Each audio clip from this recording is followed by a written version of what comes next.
Hey guys, welcome to my channel, and today we're going to take a look at another horrible case with you. Carrie Swenson never would have thought that biathlon would become her life's work, but she most likely learned to ski before she could walk. This sport just didn't exist before for women. Women were finally permitted to compete in biathlons in 1983.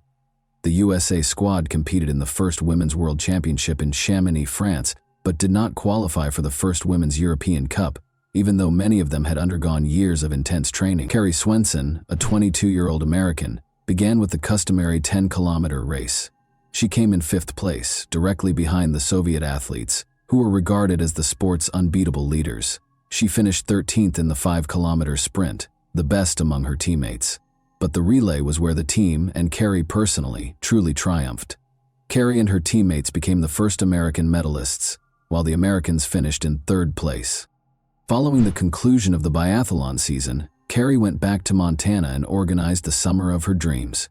She worked at Lone Mountain Ranch, a well-known tourist ranch, and ran trails in the backcountry in her spare time. Carrie let the night air into her bedroom by opening the window. She had earned her microbiology degree from Montana State University that morning. Her parents celebrated her graduation and her brother Paul's 21st birthday with a party after the ceremony. Just the summer before, they had relocated to the Lone Mountain Ranch in the Big Sky region to practice and take in the mountains, just like they had as kids. She had dreamed since she was 5 years old that she would leave to pursue her dream of studying veterinary medicine after one more year of competitions. Unaware that her dreams would soon be dashed by the self-centered schemes of two recluses, Carrie turned off the light in her room and contentedly fell asleep. Carrie was unaware of the two men's conversation that was going on in the mountains a few kilometers away. The younger man was clearly irritated. Though he felt lonely in the mountains and yearned for female companionship, he generally enjoyed living away from people and their rules. "Do you recall the plans we talked about to find a woman for ourselves, Dad?" After giving his 18-year-old son a close examination, the father questioned, "Do you believe the time has come?" The son confidently nodded in response. Carrie ran around Old Ray's Lake on Sunday, July 15th. Bob Sharp, the proprietor of the snack bar where she worked, had informed her that he had spotted a grizzly bear nearby, and she was keen to see one for herself, so she decided to take this route. Carrie ran pretty fast as usual, paying attention to her breathing. She only realized there were two men in front of her at the last second.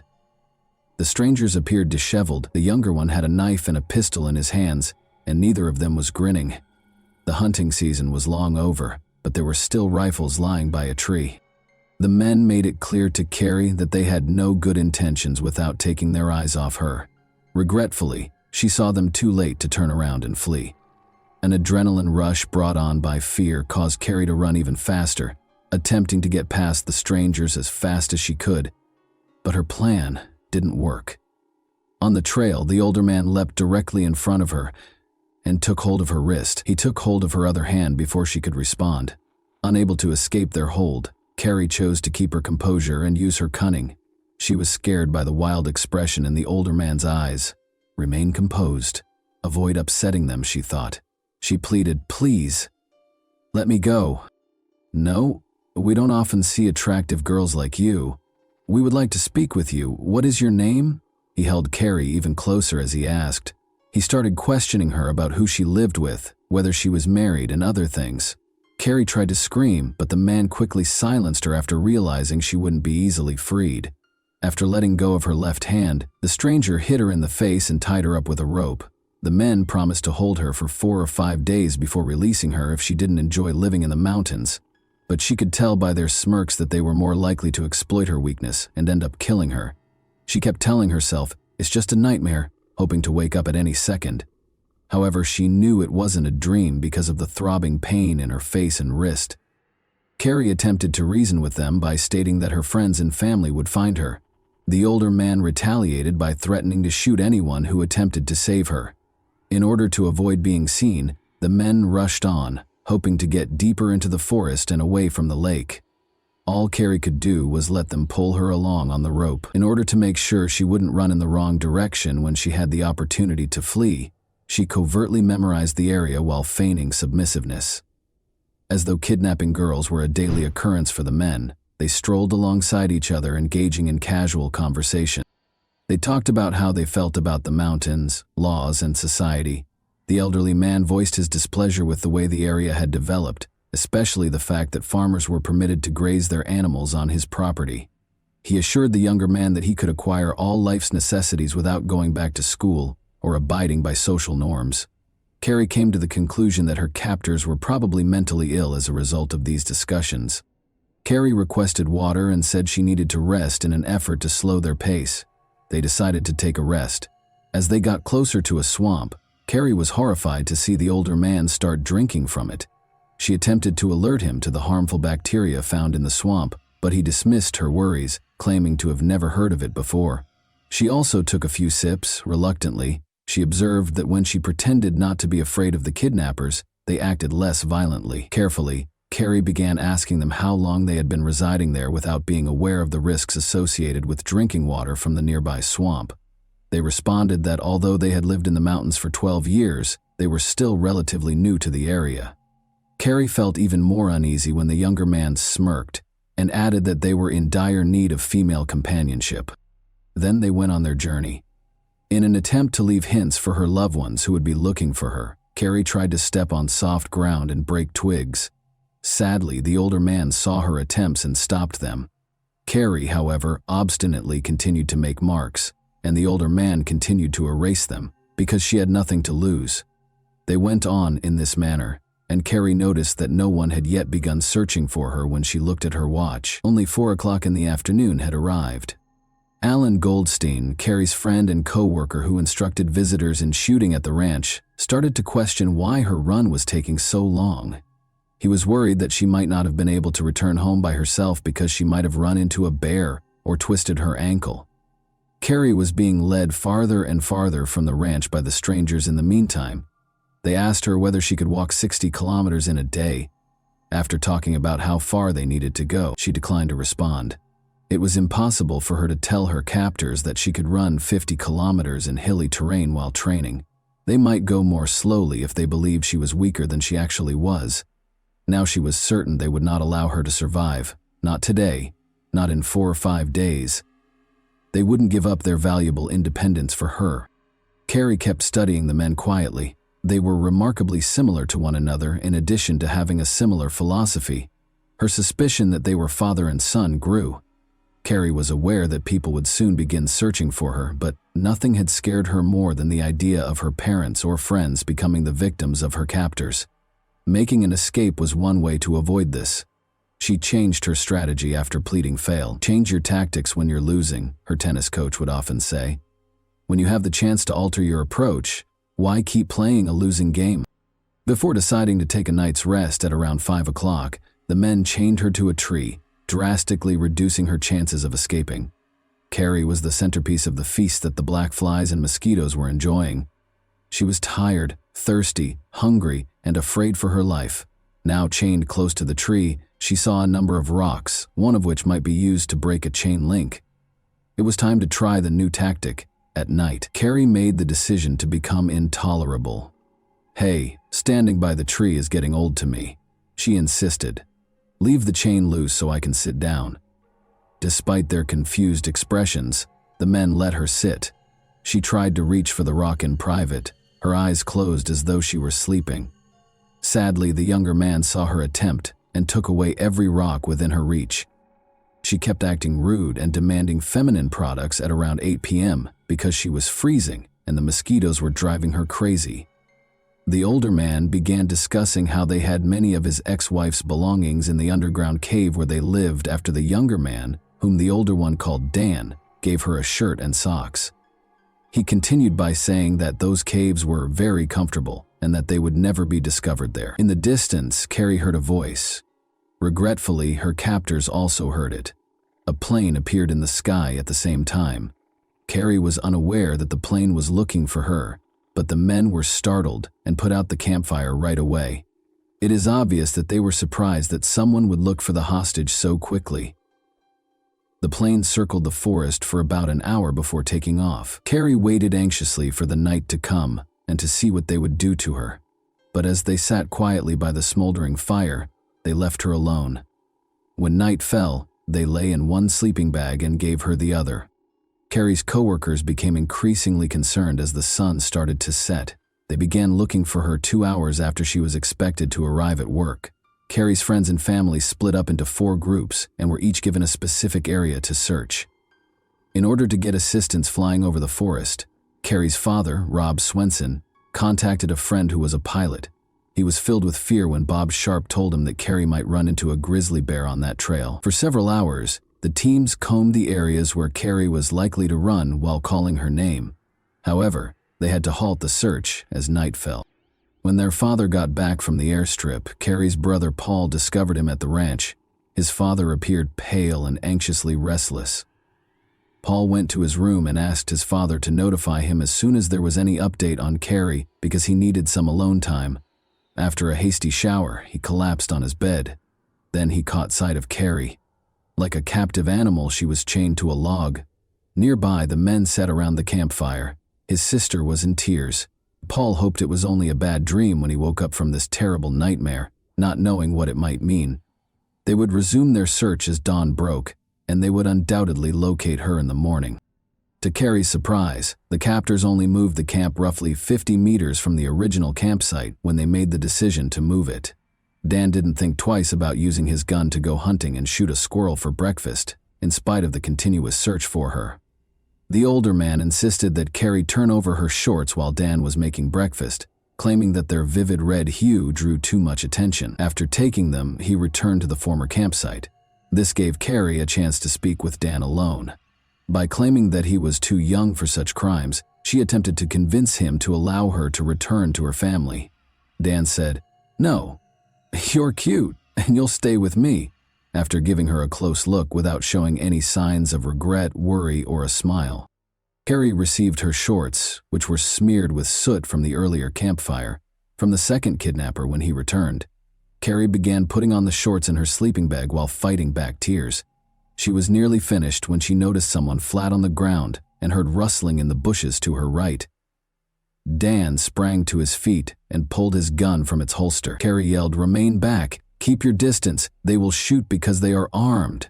"Stop talking!" The older man grabbed his rifle and gave an order. "Get out! They will murder you!" Carrie yelled once more. Abruptly, a loud noise reverberated and she was flung back. She smelled the gunpowder and felt the searing pain pierce her chest. "I didn't mean to shoot her," Dan said again, startled. "I didn't mean to." Amazingly, Carrie believed she had been shot right before rescue arrived. No attempt was made by the kidnappers to assist her, but someone else appeared from the bushes to the left. It was Jim Schwalbe, another ranch worker. Evidently, he was unaware that the kidnappers were criminals and thought they were a rescue team attempting to assist Carrie, possibly hitting her by accident while frightening off a bear. Jim dropped his backpack on the floor and hurried over to Carrie. Only then did he realize the truth when he noticed the chain around her waist beneath the sleeping bag. While he was still being threatened with the rifle, he insisted that the older man take Carrie's chain off of him. Dan dropped his gun to the floor and removed the chain's key. Jim then told Alan Goldstein, one of the kidnappers, to flee for assistance. However, it seems that Alan had already discovered their true nature. The kidnappers were surrounded by 200 people, so he yelled that he was armed and told them to surrender. Carrie let out a painful scream as Dan yanked the chain violently. The older man pointed the rifle at Alan as Jim turned to face them. "No!" Carrie let out a gasp. Everyone heard something fall in the grass and heard a shot. The kidnapper had already vanished from view when Jim hurried to the fallen friend. Jim was already too far away when the older man reloaded the rifle and pointed it in his direction. With haste, the abductors stuffed their things into their backpacks, removed the chain, and even threw Carrie out of her sleeping bag, claiming she would no longer require it. Carrie and Alan lay on the cold ground, and they did nothing to help them.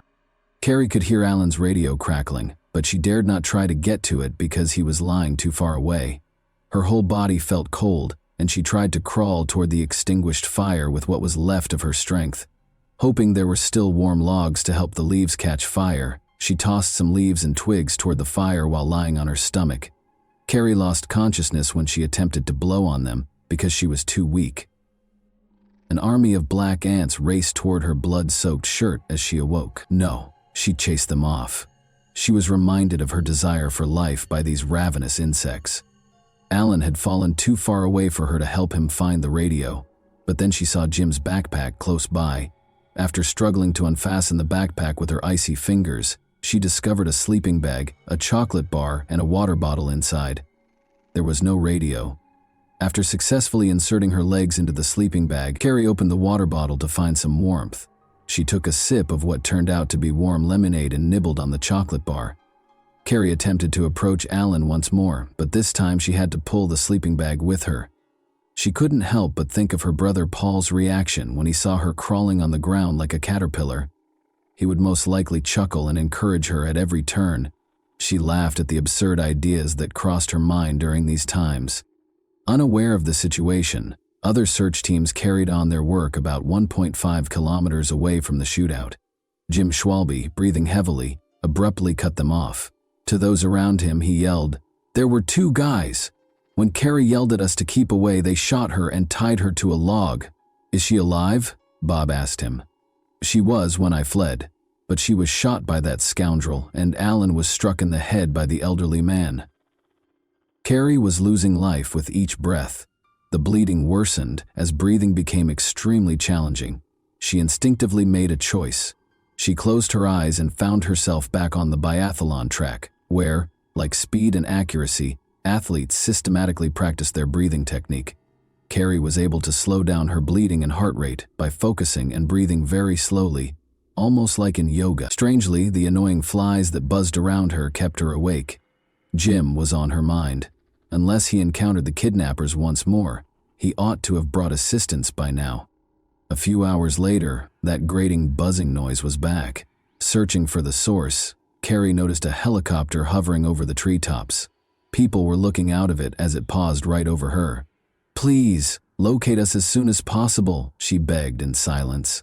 She heard the sound of a radio and the crack of branches as the helicopter took off. "Aid!" With all the strength she had left, she let out a cry. "She's right here," someone yelled. "We located her. Carrie, are you all right? Do you hear me?" "Yes," she said in response to a man's question. All she could do was smile, wishing she could yell, scream, or thank them for finding her. It was difficult to see what was coming next because her eyelids felt heavy, like they were made of lead. The police worked tirelessly to track down Carrie's kidnappers while she was being transported to the hospital. They had no idea that it would mark the start of a months-long search. The 2 fugitives are the only ones who are familiar with the hundreds of kilometers of local mountains and forests. For 5.5 months, the kidnappers were able to successfully elude the police, and the media romanticized their image, portraying Dan as a handsome prince and the other man as a strict and affectionate father. A local businessman even expressed interest in selling T-shirts featuring their pictures. The victims of their crimes were ignored by the journalists in the interim. Then, roughly 2 weeks prior to Christmas, Sheriff Johnny Franz got a surprise tip. In the woods on his ranch, one of his family members spotted smoke. Franz knew every inch of that ranch, having grown up there. The radio had sporadic signals in the mountains. It was dark, and the criminals might vanish at any time. The sheriff, however, hurried to their camp. Years later, he joked, "Why did I go there alone? Because that's what I was paid for." He came as fast as he could on a snowmobile, found the father and son, and was aiming for them. Without hesitation, the father drew his rifle and vowed to shoot. The sheriff responded by threatening to shoot his son twice. To get the father to listen, he had to use the boy's influence. The sheriff persuaded them that they could at last take a shower, eat healthily, and warm up. The sheriff had complete control of the situation in a matter of minutes. Dan and his father, Don Nichols, were taken into custody and charged with kidnapping. Don was also accused of killing Alan Goldstein. It was disclosed during the trial that the men had plotted the abduction for a number of years. About 5 or 6 years ago, Don Nichols bought a chain for his future bride because Dan wouldn't live in the mountains without a woman, and not all girls would accept their lifestyle. Carrie was meant to be the mother of his son's future children, and he had aspirations of starting his own clan and living apart from society. Don was released in 2017 after receiving an 85-year prison sentence. Dan only spent 6 of the 20 years he was sentenced to in prison. With his marriage, education, and decision to assist those with disabilities, it appeared that the young man had changed his life. He was, however, arrested once more in 2012 in relation to illicit substances. After spending 8 days in the hospital, Carrie started pushing the limits of her physical capabilities and conquering pain to hasten her recuperation as soon as she was released. Carrie recovered sufficiently by 1986 to compete in triathlons in Oslo, Norway. Despite her fourth-place finish, the third-place finisher acknowledged her abilities by inviting her to join her on the podium. Although it might have appeared to others that she was completely recovered, Carrie was aware that the injury and kidnapping had left a permanent mark that would never go away.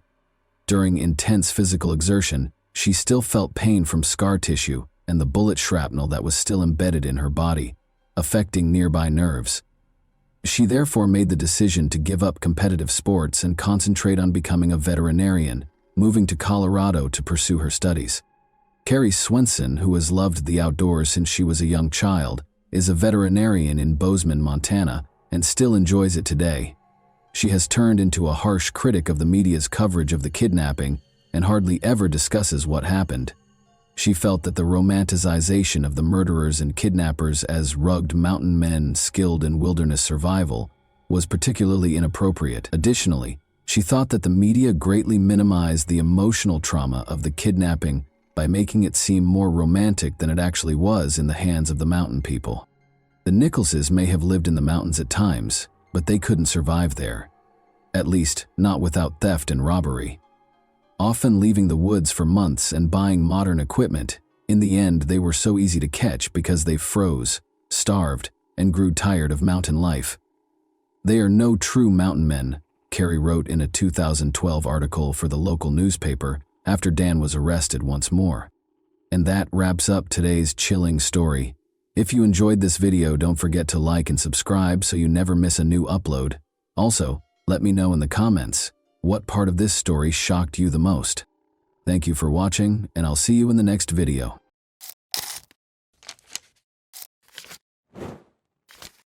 Hey guys, welcome to my channel, and today we're going to take a look at another horrible case with you.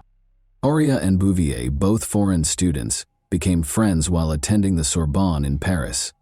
The girls studied the history, social and political movements and culture of the region because they were fervent about foreign cultures, particularly those of Latin America.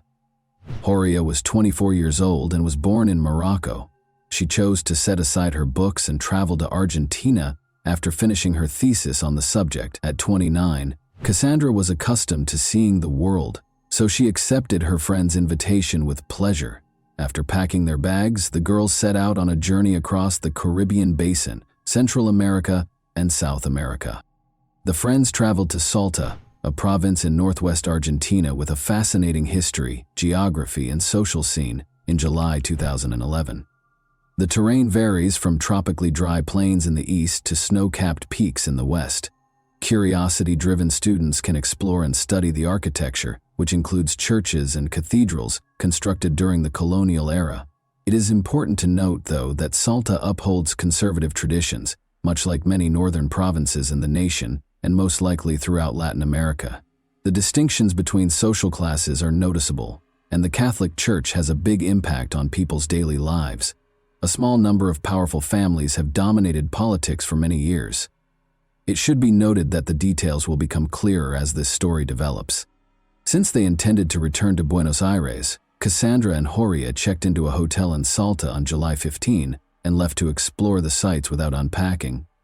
A popular tourist destination, Salta is renowned for its low crime rate and welcoming locals, particularly to visitors. The natural reserve known as Quebrada de San Lorenzo is Salta's main draw. The girls bought tickets to the reserve at precisely 4:23 p.m. on July 15. Instead of hiring a guide, they went far into the forest. They were expected to get in touch with their families from Buenos Aires and let them know which city they would be visiting next, but there was no word from them. Unable to handle the uncertainty, their families contacted Cassandra and Horia's Argentinian acquaintances on the 19th and requested that they call the police. 2 weeks later, a group of visitors from a nearby town followed the French girl's path. Although it was not uncommon in this region, they reached the reserve rather late in the evening. One of the tourists broke away from the others at around 6 p.m. in order to locate a private area in the thickets. He saw what appeared to be a body there. He screamed and hurried back to the group to tell them about his discovery, after approaching and verifying that it was, in fact, a body. Around 10 p.m., the police showed up at the reserve. The tourists had only noted that the body was close to a viewpoint. They had not marked the precise spot where they discovered it. As a result, the police first had trouble finding it in the dark and among the thickets.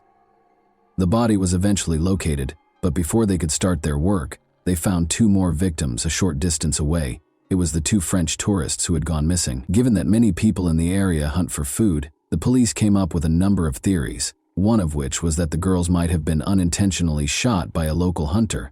Thus, locals were the target of the search. Francisco Tojeder, a tourist guide for horseback riding, was taken into custody by the police. But since there was no proof linking him to the crime, he was freed a few days later. The police needed a scapegoat to placate the public, so his wife told the media that her husband was arrested only because they were impoverished. The police told the media right away after the bodies were found that they had been lying in the forest for roughly 3 days. There were several theories as to what might have happened to the girls during the remaining days when they were reported missing, because they had retained their tickets to the reserve for the 15th.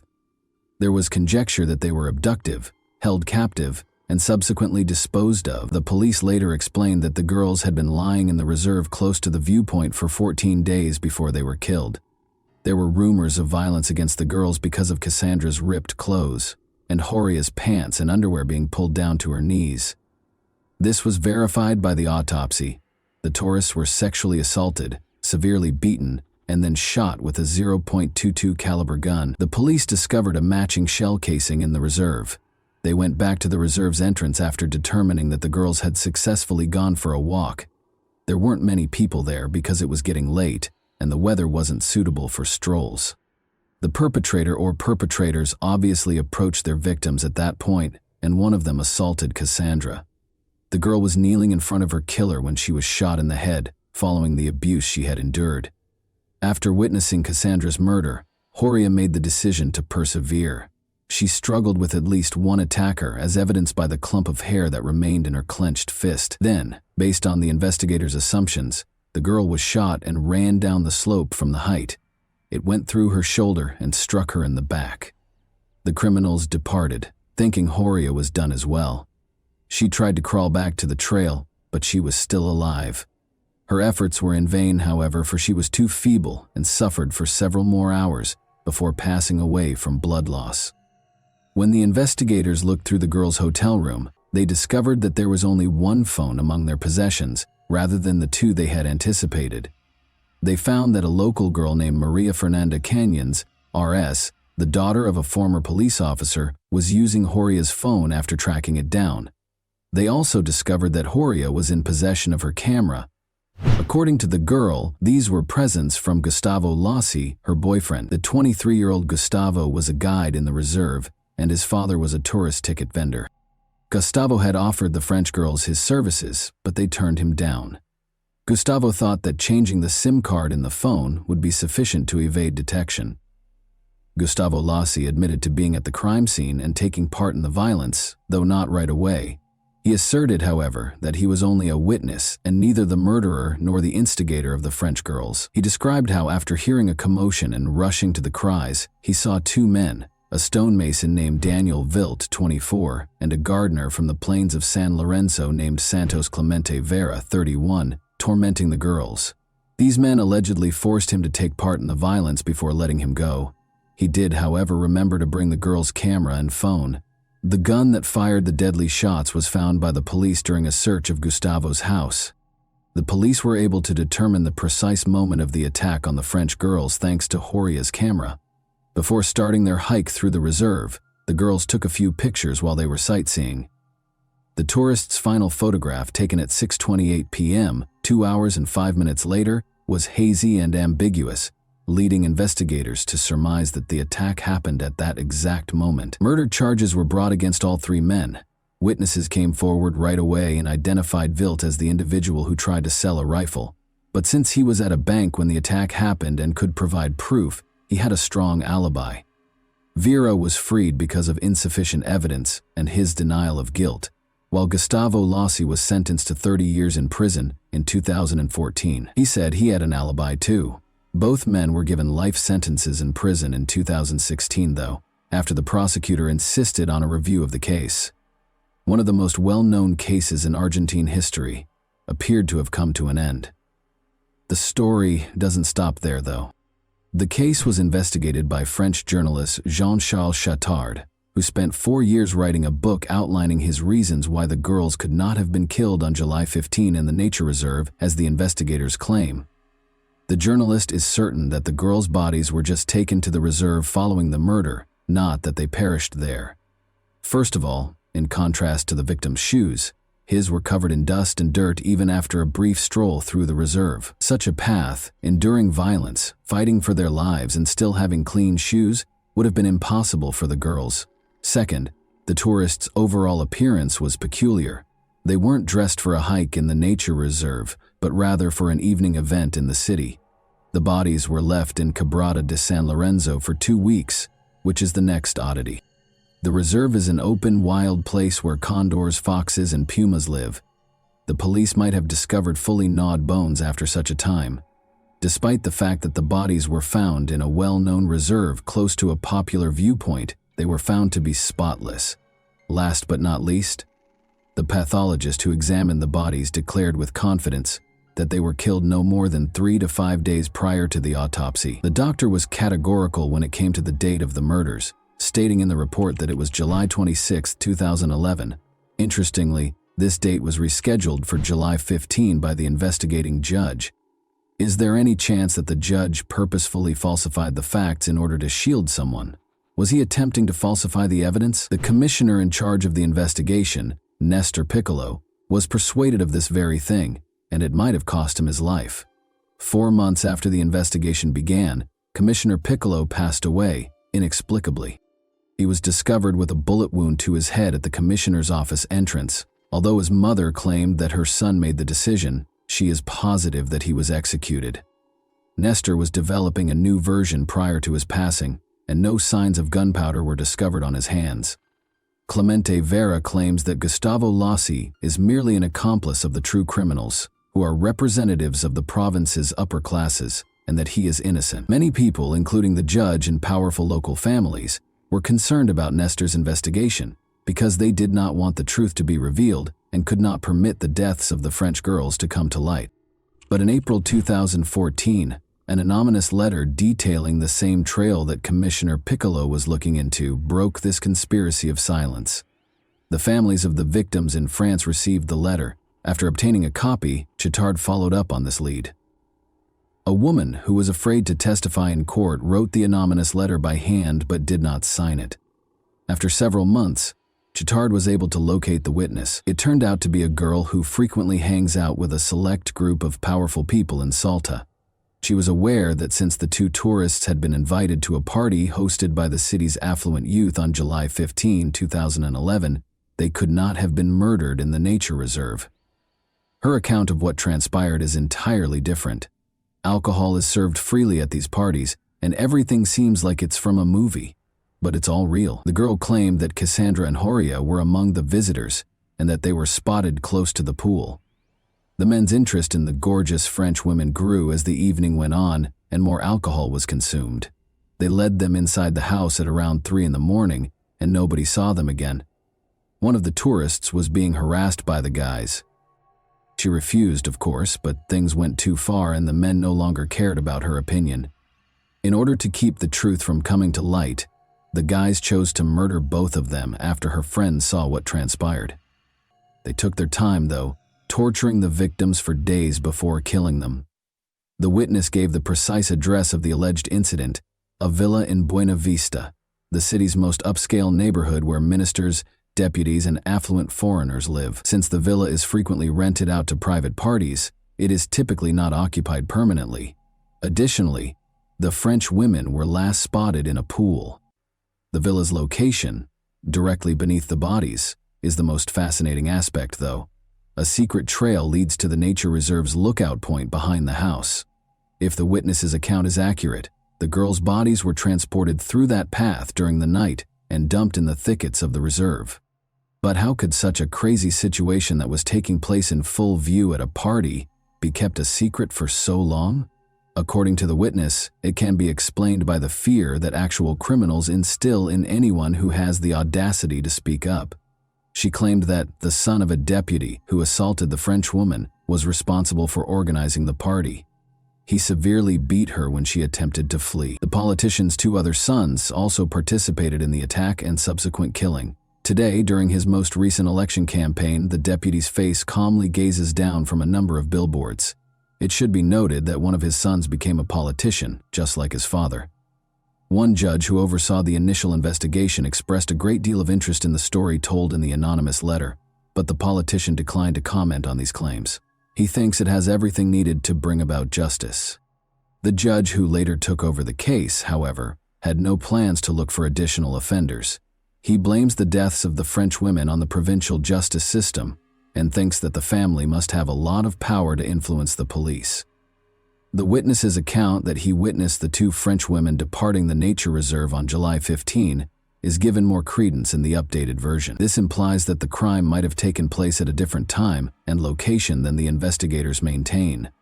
Regarding the hazy photos purportedly taken during the assault in the nature reserve, Cassandra's father, Jean-Michel Bouvier, sent them to a specialist who thinks they were altered with a photo editing application. The lighting and shot angle are not as accurate as the picture shows. The families of the victims in France no longer hold the legal system to any standards. Jean-Michel Bouvier examined his daughter's body and performed his own independent DNA analysis. The most private areas were found to contain the DNA of Gustavo Lossi, two other men, and one woman. The sample from Clemente Vera was nowhere to be found. Uncertainty surrounding the ownership of the remaining samples raises concerns about Gustavo Lossi's actual involvement in the attack on the girls, as well as the identities of the other participants. Meanwhile, Clemente Vera's parents' modest house still stands in the center of San Lorenzo, just a few hundred meters from the location where Cassandra and Horia's bodies were discovered. They struggle to make ends meet after their son's arrest, because they are too old to work the land or take care of the animals. Many locals, including Clemente's wife and parents, maintain his innocence. They think his only fault is that he didn't have the money to hire lawyers and lived close to the crime scene. The fact that there is no evidence linking him to the crime in the case files makes it all the more tragic. According to him, the police demanded a confession to the murder, beat him, and threatened him and his child. They searched his home for any incriminating evidence after he refused to comply, but they were unable to find any. Regarding this, Santos Clemente Vera complained to the Supreme Court of Argentina in 2017 and was given permission for a case review in June 2020. He hopes that a new trial will be held and that he will be found not guilty. It's interesting that Cassandra's father believes he is innocent. After conducting his own investigation, attending all of the hearings and visiting Argentina several times to learn more about the case, he came to the conclusion that Vera was not guilty of the crime. As a result, he apologized to Vera while he was incarcerated and launched a social media campaign to secure his release. Bouvier worries that while an innocent person is still incarcerated, the case review process is taking an unreasonably long time. On November 25, 2013, the International Day for the Elimination of Violence Against Women, a monument honoring Cassandra and Horia was formally unveiled in Salta. In response to Jean-Michel Bouvier's request to take on this piece, Salta-born sculptor Alfredo Garzon, who lived in Paris, created a face with an agonized expression, eyes, and an outstretched hand. Alfredo was able to capture the anguish, terror, and suffering that the girls endured in a very potent image. The bodies of the victims were discovered in the San Lorenzo ravine, where the sculpture is situated. And that wraps up today's chilling story. If you enjoyed this video, don't forget to like and subscribe so you never miss a new upload. Also, let me know in the comments what part of this story shocked you the most. Thank you for watching, and I'll see you in the next video.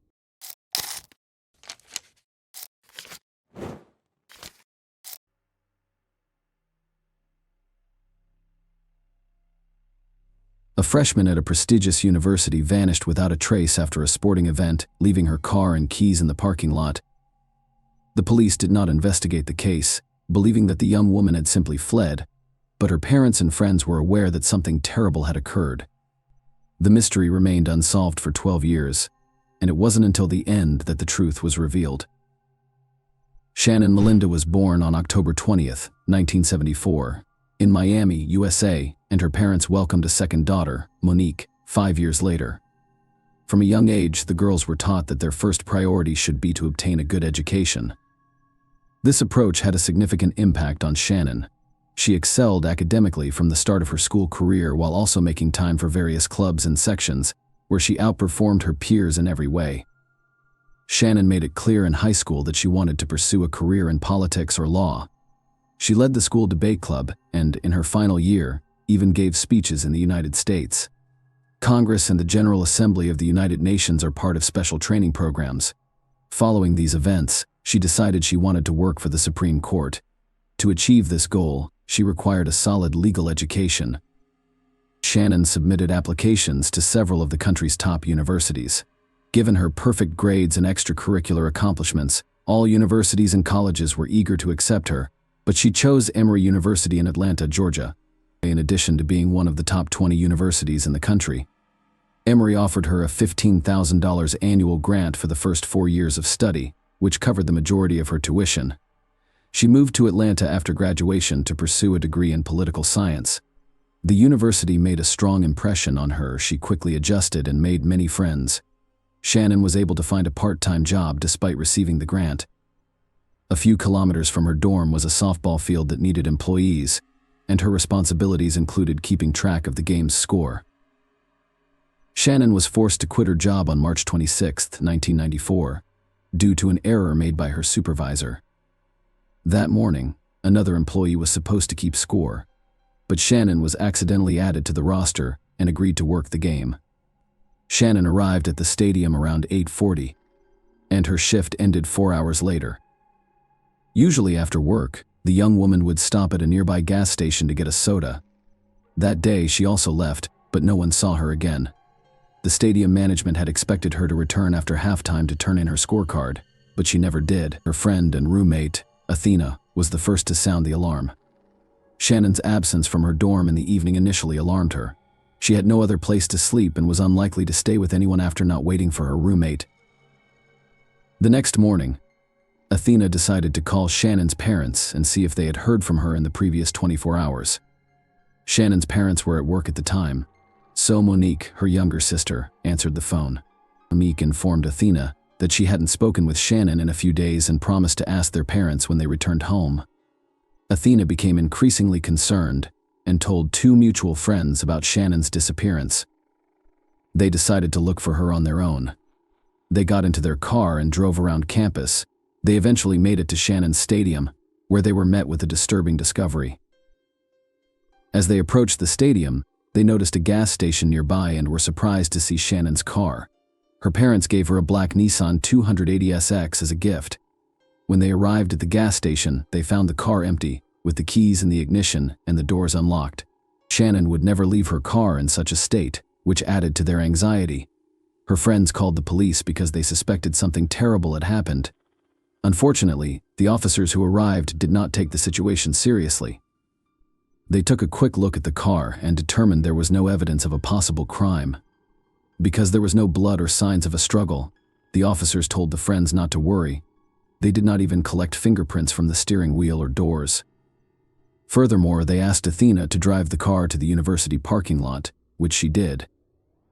The officers spoke with the gas station attendants, who confirmed seeing Shannon around noon the previous day, but saw nothing suspicious.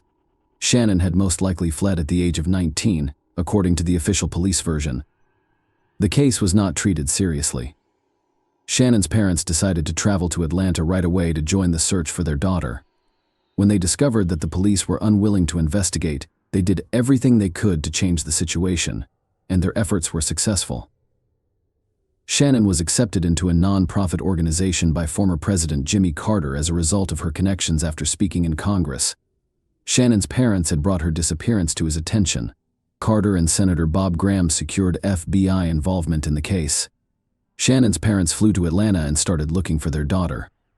With the assistance of other students, they printed and distributed thousands of flyers about Shannon's disappearance.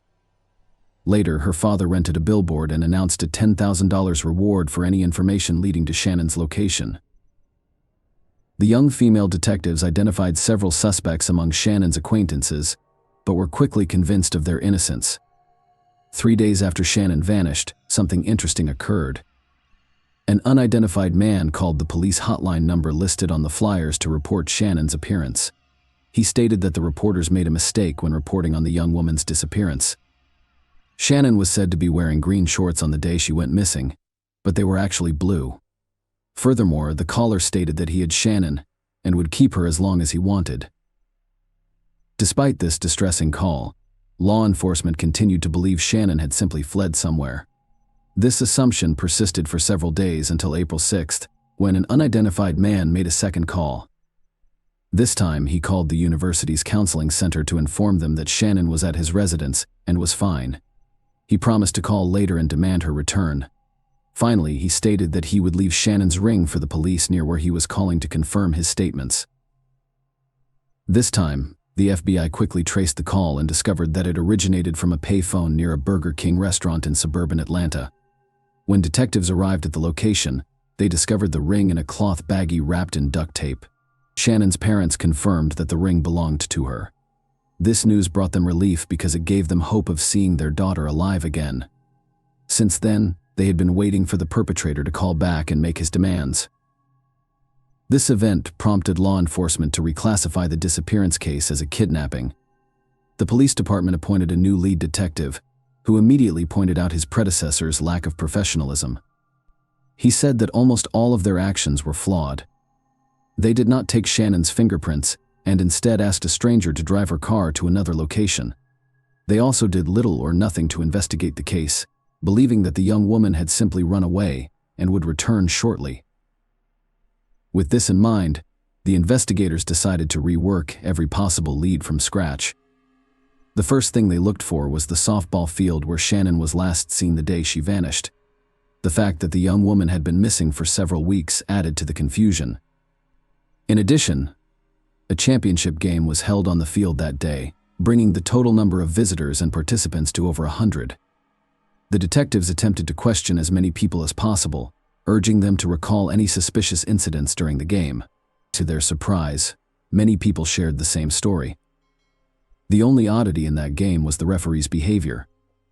According to the players and stadium staff, he was extremely dismissive of his job and was constantly distracted, even during important events. Instead of doing his job, he kept trying to talk to Shannon and ask her out. The referee's name was Calvin Hinton, but he preferred the nickname Butch. The 33-year-old man worked as a mechanic for Delta Airlines and refereed matches as a hobby. He had a wife, taught Sunday school at the church, and appeared harmless. The detectives dug deeper and discovered that Butch had left the softball field around the same time as Shannon. After speaking with his co-workers, they discovered another strange detail the day before the game. He had asked the other umpires to fill in for him because he was supposed to have a date. They were all aware that Butch was married, but he explained that his wife was out of town for a few days. When all of his co-workers said no, he called his boss and requested to leave the game early, explaining that his brother's wife was in the hospital and they had no one to leave the children with. Butch returned to the stadium 2 hours after leaving, still wearing his officiating uniform. He went into the locker room, changed, and then left. 3 hours later, he returned to the stadium and was spotted by a colleague. When asked what he was doing there, Butch explained that he had forgotten to deliver his paycheck to the accounting department, but he didn't have it with him. Furthermore, Butch asked his colleague if he had seen where his car was parked for a man who had just arrived at the stadium. That question seemed strange. Investigators questioned Butch, who denied any involvement in Shannon's disappearance. He said that after leaving the stadium, he went straight home. As proof, he showed detectives several outgoing phone calls made within 40 minutes of leaving the stadium. He agreed to a polygraph interview, but failed. Almost all of his answers were found to be false, but they were insufficient to warrant his arrest. It was, however, enough to obtain a search warrant for his home, which was conveniently located near the Burger King where the police discovered Shannon's ring. Detectives discovered 2 additional intriguing facts. His neighbors claimed he lit a fire in the early morning hours following Shannon's disappearance. Later, Butch called his father and requested a handsaw, claiming that a tree had fallen on his car. Detectives went to his house with their service dogs but found no evidence of Shannon's presence there. However, they noticed 3 areas with overgrown soil. When they dug them up, they discovered something extremely creepy. There were dozens of women's clothing and shoes beneath the ground, as well as a sleeping bag and softball field scorecards. Experts examined the excavated clothing, showed pictures to Shannon's parents, and determined that none of it belonged to the young woman. Butch admitted he had no idea where these items on his property came from. He assumed they were left by the previous owners of the house. In the end, the police were in a difficult situation. A number of facts pointed to Butch's involvement in Shannon's disappearance, but there was no direct evidence against him. They hoped that a more thorough examination of Shannon's vehicle would yield results, but they were out of luck. Because the police did not collect fingerprints or DNA samples on the first day of the investigation, the experts were unable to locate them. However, they came to an interesting conclusion: someone had thoroughly wiped down the car, erasing any potential traces. In an attempt to gather hard evidence against Butch, one of the detectives discovered an intriguing fact. He examined the bag containing Shannon's ring and discovered that such items are not made for retail sale. He contacted the manufacturer and discovered that Delta Airlines was the only buyer of such bags in Georgia. According to the company, mechanics use the bags to store small airplane parts. As we recall, Butch was a mechanic for that company. The detectives thoroughly examined everything and discovered another tiny clue. In Butch's car, they discovered a piece of the same duct tape used to wrap the pouch. On the tape itself, the experts discovered microscopic particles of the same metal. After analyzing its composition, they determined that this compound is only used in the aviation industry. Despite this, the case remained frozen for several months. The police and Shannon's parents were certain that Butch was responsible for the young woman's disappearance, but no one could prove it. All evidence was circumstantial. When the airline learned of the suspicions against him, they fired him immediately. Previously, he had managed to mockingly boast to his colleagues that he was a suspect in a kidnapping. After reviewing his background, investigators discovered Butch had a lengthy criminal history. They were unaware of this at the start of the investigation because advanced criminal databases did not exist in the 1990s. It turned out that he had committed his first crime while a minor. He worked part-time and one day went to his boss's house, where only his wife was present. Butch attempted to tie her up but failed. The woman persuaded him to leave by promising not to tell anyone, but she then called the police. Butch was arrested but, due to his age, was only ordered to receive involuntary psychiatric treatment, despite admitting to intending to abuse the woman. When he was in his 20s and married, he was arrested again for kidnapping a 14-year-old girl. He called his younger brother's ex-girlfriend and scheduled a meeting, assuring her that his brother would accompany him. However, he arrived alone and, claiming to have a gift from his brother, tied her hands and led her to his home, locking her in the basement. Butch's wife discovered the victim and contacted the police. The girl told investigators that Butch had molested her, but he only received a 4-year sentence. She also revealed disturbing information: Butch had threatened her with the same fate as 2 previous victims. Butch was released early, less than 2 years later, and remarried, his new wife unaware of his criminal history. The police suspected he had other victims whose remains were never discovered. Investigators were never able to charge Butch in Shannon's case, so they continued to search for evidence without success. Butch was released from prison in December 2003 after serving an 8.5-year sentence. During that time, police were unable to connect him to Shannon's kidnapping, but they struck lucky. Butch frequently hinted to his fellow inmates about his involvement in the case. Detectives interviewed about 10 inmates, and one, Adonis Cornwell, remembered Butch's late-night confession. Butch claimed that Shannon was killed by the demons inside him, not by him, and that her body would never be found because it had been scattered to the wind. This testimony, combined with previous circumstantial evidence, enabled investigators to take the case to trial. Butch was arrested in August 2004 and charged with kidnapping and murder. According to the investigation, Butch saw Shannon at a gas station and lured her into his car using false pretenses. He threatened her and drove to his home. He then returned to the stadium, parked Shannon's car at the gas station, left the keys in the ignition, wiped away the prints, and left. When he returned home, he most likely abused, killed, and disposed of Shannon's remains. Many questioned whether the court would convict Butch without a body. At the time, there had never been a case in Georgia where a person was convicted without a body. Investigators worked hard to get the most out of the circumstantial evidence. They even brought in inmates to testify on Butch's confessions. Despite this, Butch maintained his innocence. Following the trial, the jury was unable to decide. Butch was found guilty of murder after 3 days of deliberation. Consequently, the court sentenced him to life in prison. He was 43 years old at the time, and in theory he should have spent the rest of his life in prison.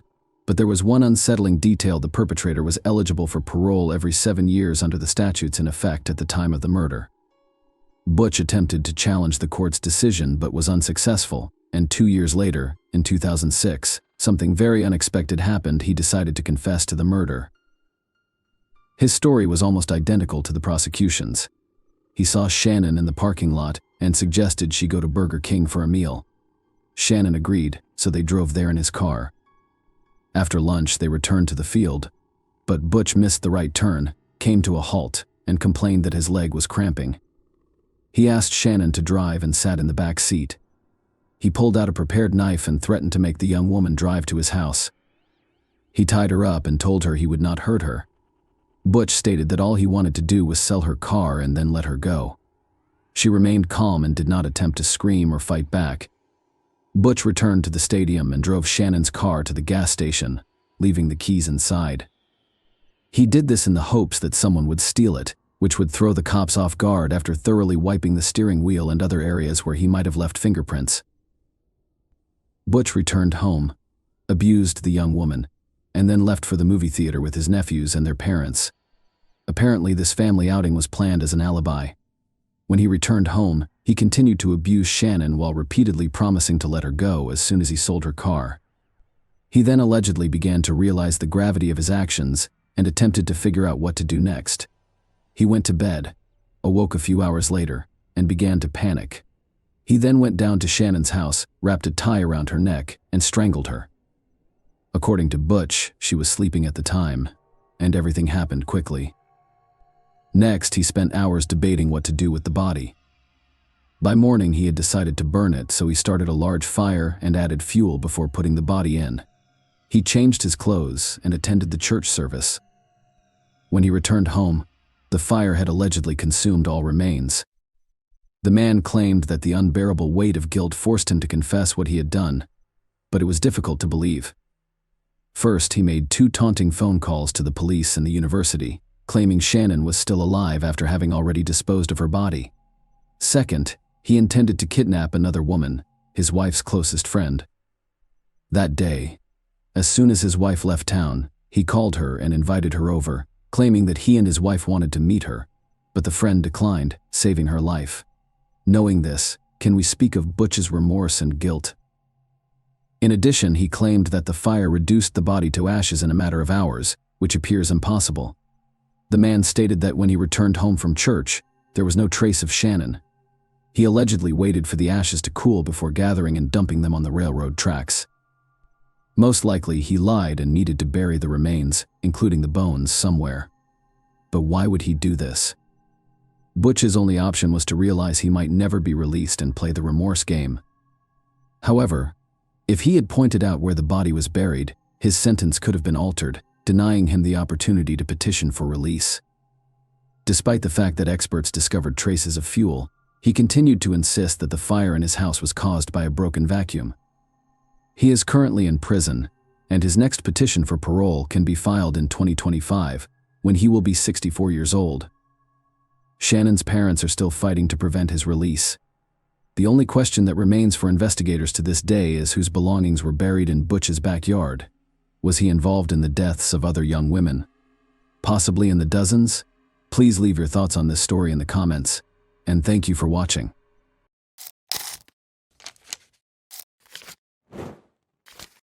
Hey guys, welcome to my channel, and today we're going to take a look at another horrible case with you. Concerned drivers who had spotted an abandoned car on the highway started calling Thurston County, Washington police on August 31, 2022. Officers discovered that their worries were not unjustified when they got to the designated spot. The key was still in the ignition, the driver's side door was open, and the door and steering wheel were covered in dried blood. Beside the car, on the ground, was a broken phone. Whatever happened on the phone happened very quickly because it was last used at 5:10 p.m. and found at 5:30 p.m. The car was registered to Kenneth Davis from Olympia, Washington, which is 25 minutes away from the location where the car was found, according to the police's check of the registration number. But when they got in touch with Kenneth, they found out that the car had been taken by Gabriel Davis, Kenneth's 16-year-old son, at 4 p.m. Gabriel never returned from school after leaving for football practice. Blood and a smashed phone were clearly bad indicators. When such an incident occurs, a number of scenarios immediately spring to mind, such as a fight or perhaps even a murder. The police rushed to learn as much as they could about the boy. The 16-year-old Gabriel Davis hails from Olympia, Washington. His enthusiasm for football has not changed, despite a recent sharp decline in his academic performance. He never skipped a training session because he took it seriously. He was therefore immediately noticed when he failed to appear at the stadium on August 31st. No one knew where he was, not even Justin Hume, his best friend. The police immediately began a thorough search after finding Gabriel's car, the broken phone, and the blood. Helicopters and search teams were involved in the ongoing search through the night and into the next morning. People who said they had seen the boy began calling in droves as word spread about his disappearance. The teenager was spotted strolling down the highway, according to 5 witnesses. He was walking toward the park by himself. Gabriel even responded to a caller who inquired about his well-being by saying, "Yes." The young man's mysterious disappearance was not the first or even the second incident in the county, which was the most horrifying part. Within 5 miles of where Gabriel's car was discovered, 2 other young boys had disappeared during the previous 6 years. Locals wanted the police to act right away because they believed he was the 3rd victim of the same kidnapper. Logan Schindelman and Matthew Anfelt were the names of the missing boys. Matthew and Logan played a lot of sports in their senior year, just like Gabriel did. There were notable parallels between the cases, especially in Logan's case. He had no reason to be in the southern part of the county, and his car was also discovered abandoned on the side of the road. Additionally, witnesses claimed to have seen the boys prior to their disappearances in both cases. But Logan and Matthew were never located. The FBI became involved early on because of these parallels and the urgency of Gabriel's investigation. The manager of North Carolina Power Systems, a company that specializes in diesel engine repairs, called the police while the massive search for the missing teen under mysterious circumstances was in progress. She stated that Daniel McCaw, one of their staff members, had not been showing up for work for 4 days and was not returning calls. She asked the officers to come to his house and see how he was doing because this was unusual for him and he had never been missing before. When the officers got to his home in Orting, Washington, which is 45 minutes east of Olympia, they knocked on the door but got no answer. Through the doggy door, Daniel's German Shepherd dog ran outside. At the same time, they smelled a rotten smell, so they looked around for a way to get inside the house. An unlocked door to the laundry room allowed the officers entry. Daniel was lying on the floor when they got inside. He had been shot in the head and was lying in a pool of blood. At first, they thought he had committed suicide because there were no indications of forced entry. Nevertheless, no weapon was found close to the body, and a follow-up examination showed several stab wounds and an abdominal gunshot wound. The advanced state of decomposition made it difficult to determine the precise nature of the neck wounds. They discovered 2 empty holsters and casings for 9mm and .45 caliber firearms at the crime scene. Investigators came to the conclusion that the offender or offenders had used 2 distinct firearms, most likely taken from the victim. Only locals and the mailman had access to the man's elevated neighborhood residence, according to neighbors. How the offender could have muffled the gunshots was not immediately clear. It turned out, though, that although the locals were used to carrying guns, they did not meddle in one another's affairs. Even if someone heard something, they wouldn't think to call the police because they lived in relative isolation. During her talk with the police, Daniel's boss made a very intriguing comment. Daniel had split from Amanda Olafson, his fiancée, just 2 weeks prior. North Carolina Power Systems was another employer of Amanda's. Gabriel, her son, was the same Gabriel who had vanished the day before. It was an odd turn of events, and now the investigators had to figure out whether the murder of the 51-year-old man and the disappearance of the 16-year-old boy were related in any way. Thankfully, they could question Gabriel directly. On the evening of September 2nd, they located him in Thurston County, only 3 miles from the location of his car. Gabriel was found wearing only shorts, without a shirt, shoes, or even socks, and by himself in the dark in the woods. Gabriel said he didn't remember anything and didn't know where he had been when the detective asked him what had happened to him. The police found his response odd. Gabriel had no scratches, but his feet should have had some abrasions if he had been lost in the woods for 36 hours. The blood in his car also didn't match this. Gabriel didn't seem to be able to recall what had happened over the last 36 hours, possibly due to drug use. But in the end, the teenager's account was altered. He admitted that he broke the phone out of fear that the police would discover something that could be used against him. He went on to say that he was afraid of getting hurt, so he couldn't tell what had happened to him. This was a very strange and alarming statement, but since they couldn't force the boy to give an explanation, they let Gabriel return home to his family while detectives worked to determine what had happened. Kenneth, Gabriel's father, called the police the following day. He claimed that although his son did play a role in Daniel's death, it was only because Daniel's biker friends forced him to do so in order to steal something from the victim's safe. According to Kenneth, the biker gang approached his son because Gabriel had lived there and was familiar with the house's layout. If the boy didn't comply with their demands, they threatened to hurt him. Gabriel then confided in his friend Justin Hume about his problems, and the two came up with a solution. The police's evidence, however, painted an entirely different picture. Although the victim and the Amigos Motorcycle Club, which is connected to the infamous Bandidos Motorcycle Club, were connected, the police did not discover any proof that the Amigos Club was involved in the murder. In addition, one of Daniel's friends, who was also a club member, went to the victim's house a few hours after the body was found. When the detective told him about Daniel's passing, he was truly upset. Whatever was in the victim's safe, it had to be identified. When Daniel's mother gave the police the safe combination, she said that the contents would surprise and shock them. Amanda had called and told her that nobody knew how to open it, she said. Approximately 212 different kinds of weapons and ammunition, along with a few coins kept in plastic packets, were discovered by the detectives when they opened the safe. There were several packets containing illegally obtained pills and an empty jewelry box. There were details about his biker club in the notepad. There was obviously something the size of an ammunition box on the bottom shelf. Daniel took his safety very seriously, which was lucky for the investigators. He had a number of cameras in his home in addition to weapons. They assisted the police in figuring out what happened the night of the murder. The detectives discovered that Justin and Gabrielle spent a weekend getaway with their loved ones at Lake Panther on August 28. They left the campsite shortly after midnight and came back at about 6:30 a.m. The surveillance cameras at Daniel's house recorded their exact location, but their relatives were unaware of their whereabouts. 2 young, slender men came up to the victim's house from the backyard at 1:50 a.m. On his belt, one of them carried a canister of pepper spray or something. The men wore masks that partially obscured their faces.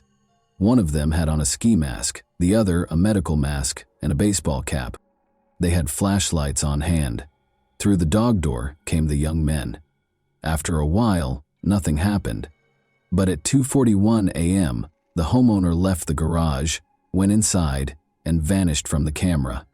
6 minutes later, his German Shepherd was seen on camera hastily leaving the house through the dog door. After leaving through the side door, the unidentified men wandered for a few minutes between the house and the garage while carrying what appeared to be a toolbox or a crate of military ammunition.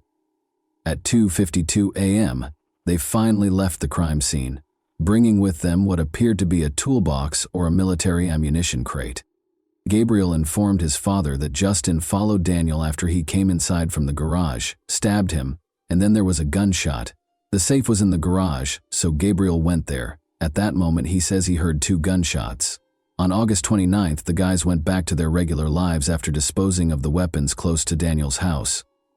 Gabriel, though, vanished prior to the 31st. He claimed that after bikers found him, they dragged him from his vehicle and struck his head against the steering wheel, spilling blood inside. Then, after beating him for a while driving around with him in a Suburban, the kidnappers let him go. Additionally, they mysteriously took his shoes and shirt and looked through the car for the stolen item from the safe. They found nothing because he didn't steal anything. As a result, the teenager chose to portray himself as a victim, similar to Danielle. That being said, this version isn't cohesive. Why couldn't the teenager enter the house and flee right away if bikers were the ones forcing him to commit the crime? Why wasn't everything finished sooner if, as Kenneth claimed, they had planned it? It was illogical. Once more, why did they enter the house when the safe was in the garage if the goal was to steal something? In any case, Justin and Gabriel were searched and taken into custody by police on the evening of September 2. They discovered a black ski mask and a handheld flashlight in Justin's home, and a black mask in Gabriel's vehicle. Gabriel showed the investigators where he had thrown the weapons close to the former Olympia Brewery in Tumwater after the police arrested the teenagers on September the 2nd. Similar weapons to the one used to shoot the victim were found by the detectives, a .45 caliber Sig Sauer pistol and a 9mm Ruger handgun. More than a dozen knives were also discovered. The firearms were found inside an ammunition box, the same type that vanished from the victim's safe. Although Daniel had friends among the bikers, the police did not discover any indication that they planned to murder the man or even steal anything from his home. The real reason for the crime is not disclosed. However, Gabriel's past might conceal the crime's motivation. He has encountered numerous difficulties in spite of his youth. Gabriel and his older sister were at the center of a terrible custody battle that started when Gabriel's parents divorced when he was just 3 years old. A 2010 court ruling stated that the children lived with their father on weekends and with their mother during the week. After Amanda separated from an abusive husband and remarried twice, the decision was not reviewed. Kenneth, however, sued her after she moved in with Daniel in 2018, alleging that the kids' grades suffered and they frequently skipped class. Additionally, he claimed that Daniel was violent, threatened Gabriel with a weapon, and even threatened Gabriel's sister, who is now 20 years old, and her boyfriend. Daniel acknowledged yelling at the sister's boyfriend when he became embroiled in the custody dispute, but he denied threatening him. The argument started when the boyfriend broke into the house and took a phone charger, but he now feels bad about how he handled the matter. In any event, a judge in 2018 ordered that Gabriel, then 12 years old, and his sister, then 16 years old, live with their father during the week and with their mother on the weekends. The chaos didn't stop there. Because of her subpar grades, Gabriel's sister was expelled from school in January 2019. The girl reported to the school psychologist that her father had grabbed her wrist with force and that he acted aggressively, particularly when intoxicated. This only had a short-term impact. It is unclear if this was the case or if Amanda and Daniel pressured her to obtain full custody. The children were ultimately ordered to live with their father by the court. Amanda and Daniel's arguments served as the background for all of this. According to Daniel's boss, they may have broken up because of his devotion to the biker club. Amanda gave him a choice, either she or the club, refusing to make concessions to the club. His reaction is unknown, but neighbors noticed her removing items from his home on August 13, about 2 weeks prior to the murder. Gabriel made friends with Justin Hume during this period, who also had a history of getting into trouble at a young age. He was accused of making false bomb threats in high school and threatening a classmate with a knife in middle school. As a result, he had to transfer schools as soon as the academic year started. There are numerous pictures of the boy at the shooting range with Gabriel, demonstrating his intense interest in firearms. They caused mischief at school. Daniel's murder might have been retaliation for the way his relationship with Amanda ended, or maybe Amanda is lying. Anyhow, only a teenager could imagine a biker gang sending a kid to carry out their duties. The Raymond Hall Juvenile Detention Center is currently housing Gabriel and Justin. Among the many charges against them are first- and second-degree murder. Because of the high probability of them trying to flee, the bail amount for each teen is set at $1 million. When police arrived to arrest Gabriel, Justin's family was seen packing their belongings into a car, suggesting that they were probably planning to flee. Gabriel has previously staged a disappearance to avoid being held accountable for his actions. The teenagers will face adult trials. Notably, the Supreme Court in Washington decided in May 2021 that a person under the age of 21 cannot be automatically sentenced to life in prison without the chance of parole. Therefore, after serving 20 years, they might be eligible for release if found guilty. And that wraps up today's chilling story. If you enjoyed this video, don't forget to like and subscribe so you never miss a new upload. Also, let me know in the comments, what part of this story shocked you the most? Thank you for watching, and I'll see you in the next video.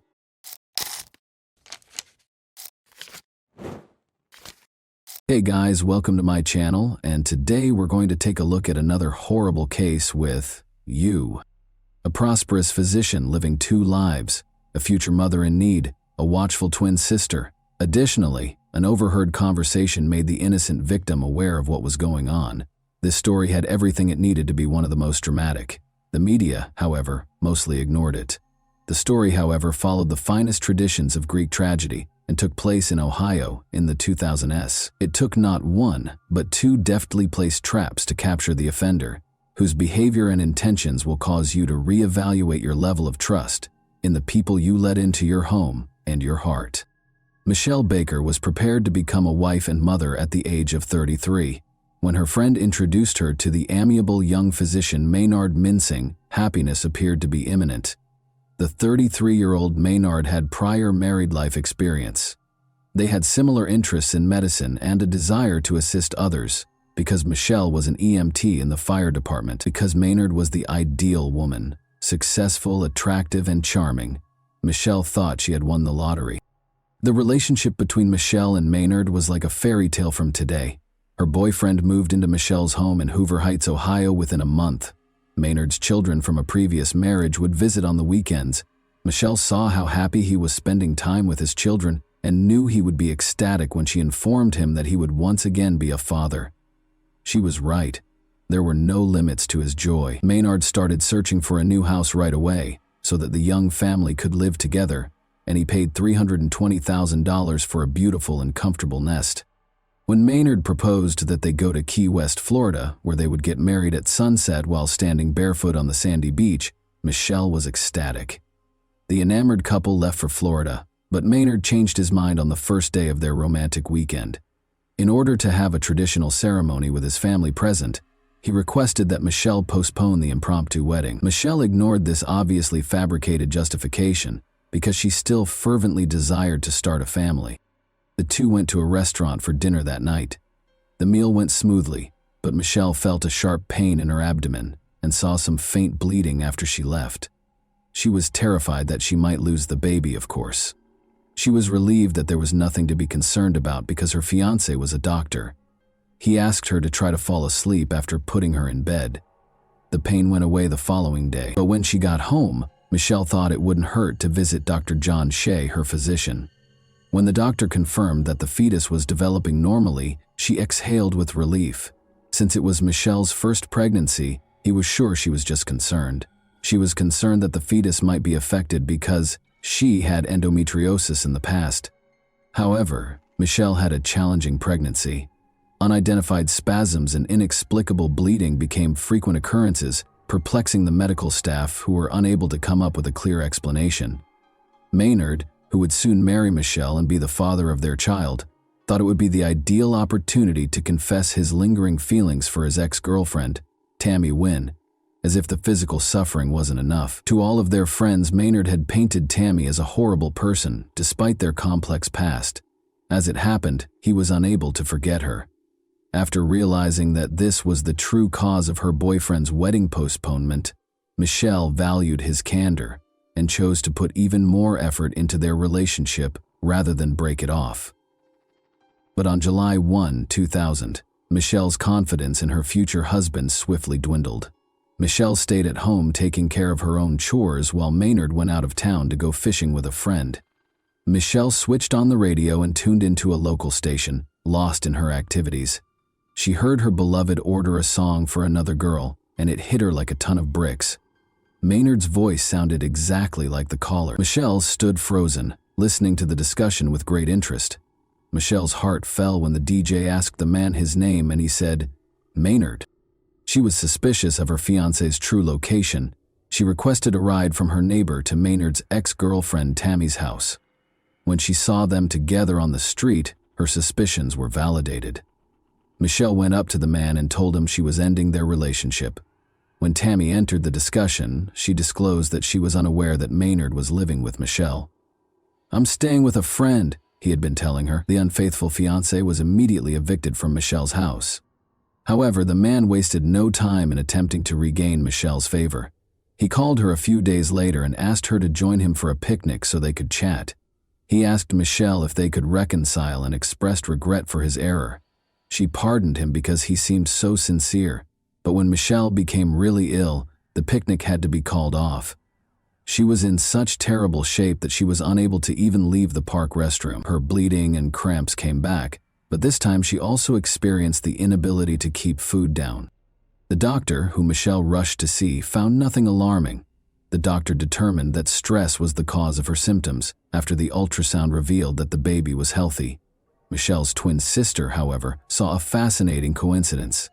She asked Michelle if she found it odd that she was in excruciating pain whenever they were with Maynard.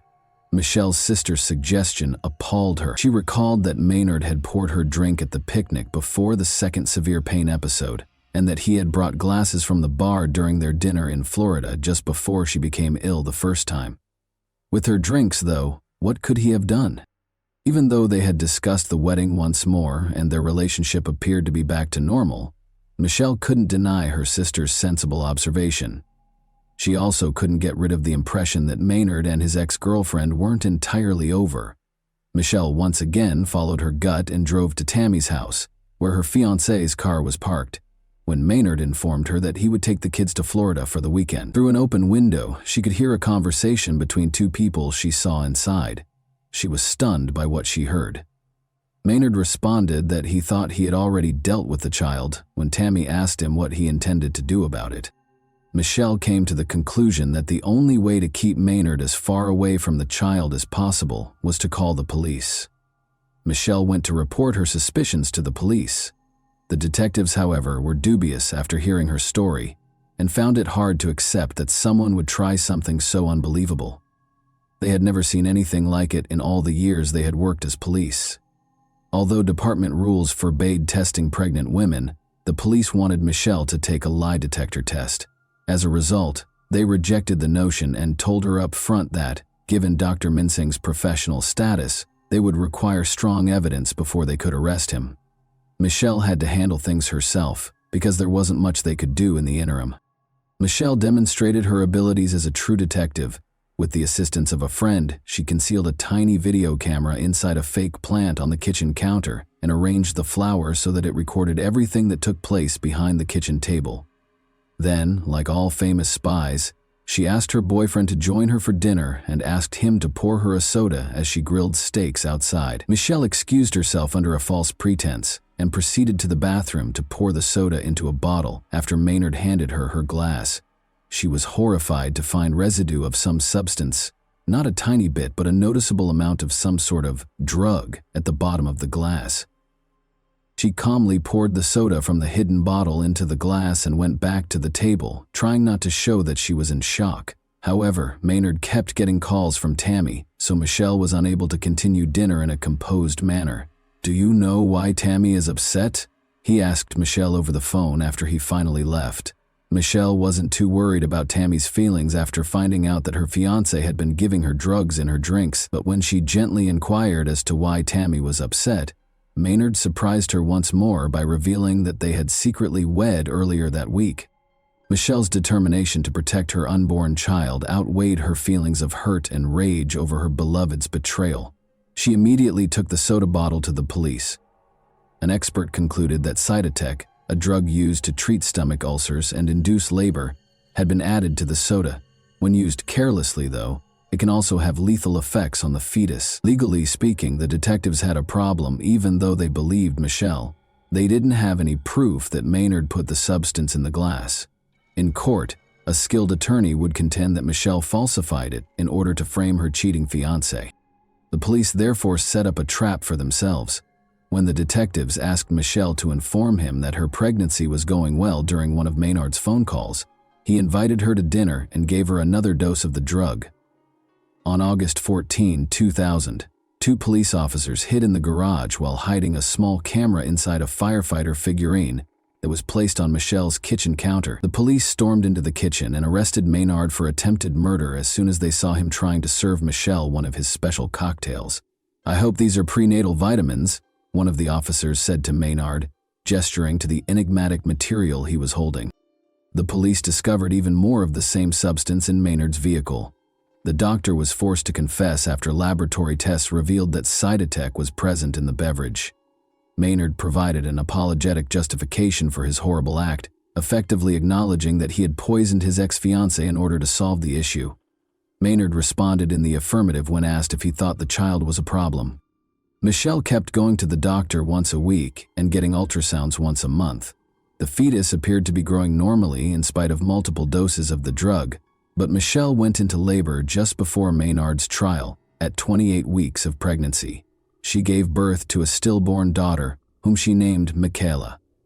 Michelle was surrounded by family and friends in the hospital room, where they were able to bid Michaela farewell and give her one last hug. It was impossible to ascertain whether Michaela's death was caused by Cytotec's effects, because the coroner could not detect any traces of the drug in the placenta. Prosecutors reached agreements with Tammy and Maynard to spare Michelle and her family from a torturous legal process. Tammy was given a 5-year probationary period and 100 hours of community service after acknowledging her guilt about getting the medication with a prescription while working as a nurse. Maynard received a 5-year prison sentence. In the United States, the two spouses would never again be able to work in the medical industry. Maynard startled the people in the courtroom during the trial by declaring that the child's death was the result of a higher power's intervention. In addition to displaying no remorse during the sentencing, and without pleading with Michelle for forgiveness, Maynard asserted that their daughter's death was the will of a higher power, and that the experience would make him stronger. His statement shocked even Judge Barbara Gorman. Judge Gorman said to Maynard, "I must say it was one of the strangest statements I have ever heard. You are a disgrace to your profession, in my opinion. All of this is the consequence of what you did. You must accept responsibility for what transpired." Although the spouses' sentences may be viewed as being rather light, Michelle is aware that Maynard will eventually face consequences for his actions in the afterlife. She made the decision to strike him where it hurt the most, his wallet, in the interim. Michelle Baker sued Tammy Mincing and Maynard Mincing for $3,500,000 in August 2002 over what had happened to her daughter. Orally and in writing, Maynard made it clear time and again that his goal was to get rid of the child. His spouse did not want him to be involved with the child in any way. Michelle's attorneys were therefore certain that they would prevail in the case. The success of Michelle's lawsuit is unknown, but it was made public in 2007 that Maynard filed for bankruptcy. In 2013, the Mincing name reappeared in the obituary of Maynard's father, a prominent local youth organization founder. Tammy and Maynard Mincing were still married and resided in Ohio, according to the note. Whether or not Maynard meant to murder Michelle is unknown, but at least he chose to end her pregnancy against her will. However, Michelle made it clear to Maynard that she did not ask him to be involved in the child's life or to provide financial support, so he could have accomplished his goals without his heinous scheme. He must have been aware of Michelle's strong desire to have children and cruelly denied her the chance to begin a new family life with a fresh start. And that wraps up today's chilling story. If you enjoyed this video, don't forget to like and subscribe so you never miss a new upload. Also, let me know in the comments what part of this story shocked you the most. Thank you for watching, and I'll see you in the next video.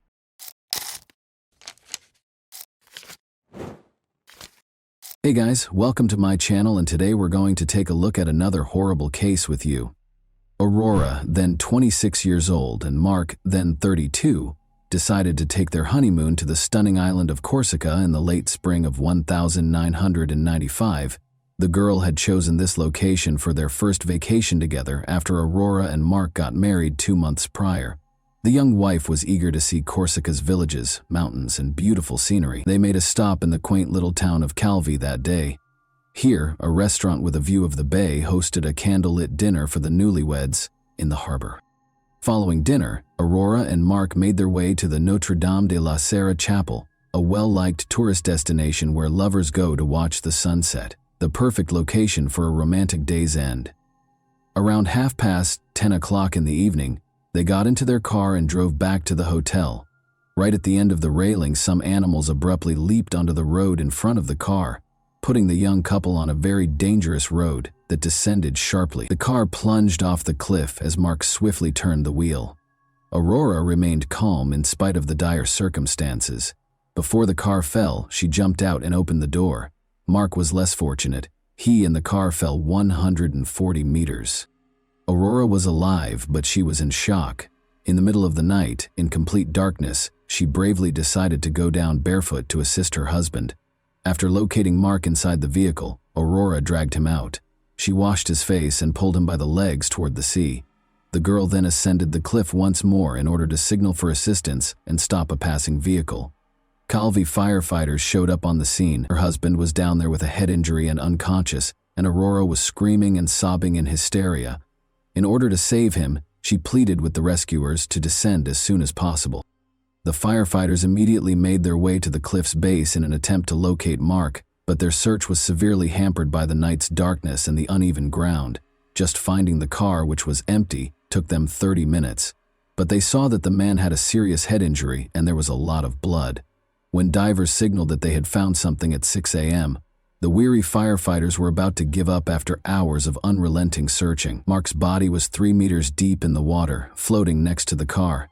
Unfortunately, it was too late for the newlyweds when they managed to bring his body to the surface. After compiling a report on yet another regrettable incident along that particular stretch of road, the police closed the case. The body of Mark was taken back to his home country of Belgium. The young widow was in complete despair. She spent several days in a specialized clinic after being unable to handle the grief on her own. As Mark's family hurried to comfort her, she proclaimed that she didn't want to see anyone and cut herself off from the outside world. Mark's family didn't press because they understood her mental state. She had lost her husband on their honeymoon when she was 26 years old. However, her actions captivated Mark's family more and more in the days that followed. Slowly, suspicion replaced concern. His parents strongly objected to Aurora's insistence that her husband be cremated. She left the farewell ceremony earlier than anticipated on the day of the funeral, shocking the family even more. The relationship between her and Mark's family has grown more complex ever since. When she got back to the family home, she changed the locks and refused to let her mother-in-law in, who had come to pick up some of her son's sentimental but cheap possessions. Aurora listed the house for sale in the weeks that followed. In addition to the EUR 25000 she received from the sale of the house, there was more. After her husband passed away, it was discovered that she had gotten 7 insurance payouts. Aurora was given EWAT 75000 in total. The Van Burr couple, who were shocked by their daughter-in-law's actions, took legal action and complained about the suspicious death. As a result, the coroner demanded that Mark's death circumstances be looked into. Investigators started by researching the couple's lives in order to comprehend what truly transpired that night. Mark Vander, 31, was employed at a reputable financial firm in Brussels in April 1994, about a year prior to the incident. Everything in his life seemed to be going well, or nearly so, and he had a great job, devoted parents, and amiable co-workers, but he had yet to find a woman he wanted to live a lifetime with. Mark wanted to start a family because he was old enough. In Brussels, Mark and Aurora met at a bar. Aurora was selling ironing boards door to door at the time, which wasn't a very lucrative job. There was immediate chemistry between Mark and Aurora. Mark was enamored with the attractive girl and fell in love with her right away. Their lively relationship left Mark's friends in awe and jealousy. Mark was shy, a little overweight, and uninterested in sports, whereas Aurora was very attractive, athletic, and fit. However, Aurora moved in with Mark a few weeks after they first met. Seeing that their son was content with her, the future husband's family embraced her as their future daughter-in-law and the mother of their grandchildren. When the young couple decided to tie the knot a year later, nobody was shocked. The girl asked Mark to put half of the house in her name, among other requirements for her future husband. Although this might have seemed strange or improper, Mark, who was incredibly in love, accepted all of the bride's demands. The young couple exchanged vows on March 11, 1995. Only the bride's twin sister was present from her side of the family, but the entire husband's family was present at the wedding. The husband's family gradually realized that their daughter-in-law avoided discussing her family and evasively responded to all inquiries about her background, education, and relatives. She acted as though she was from a wealthier family than theirs. More than a year after Mark's passing, on September 5, 1996, Aurora received an invitation to be questioned at the police station.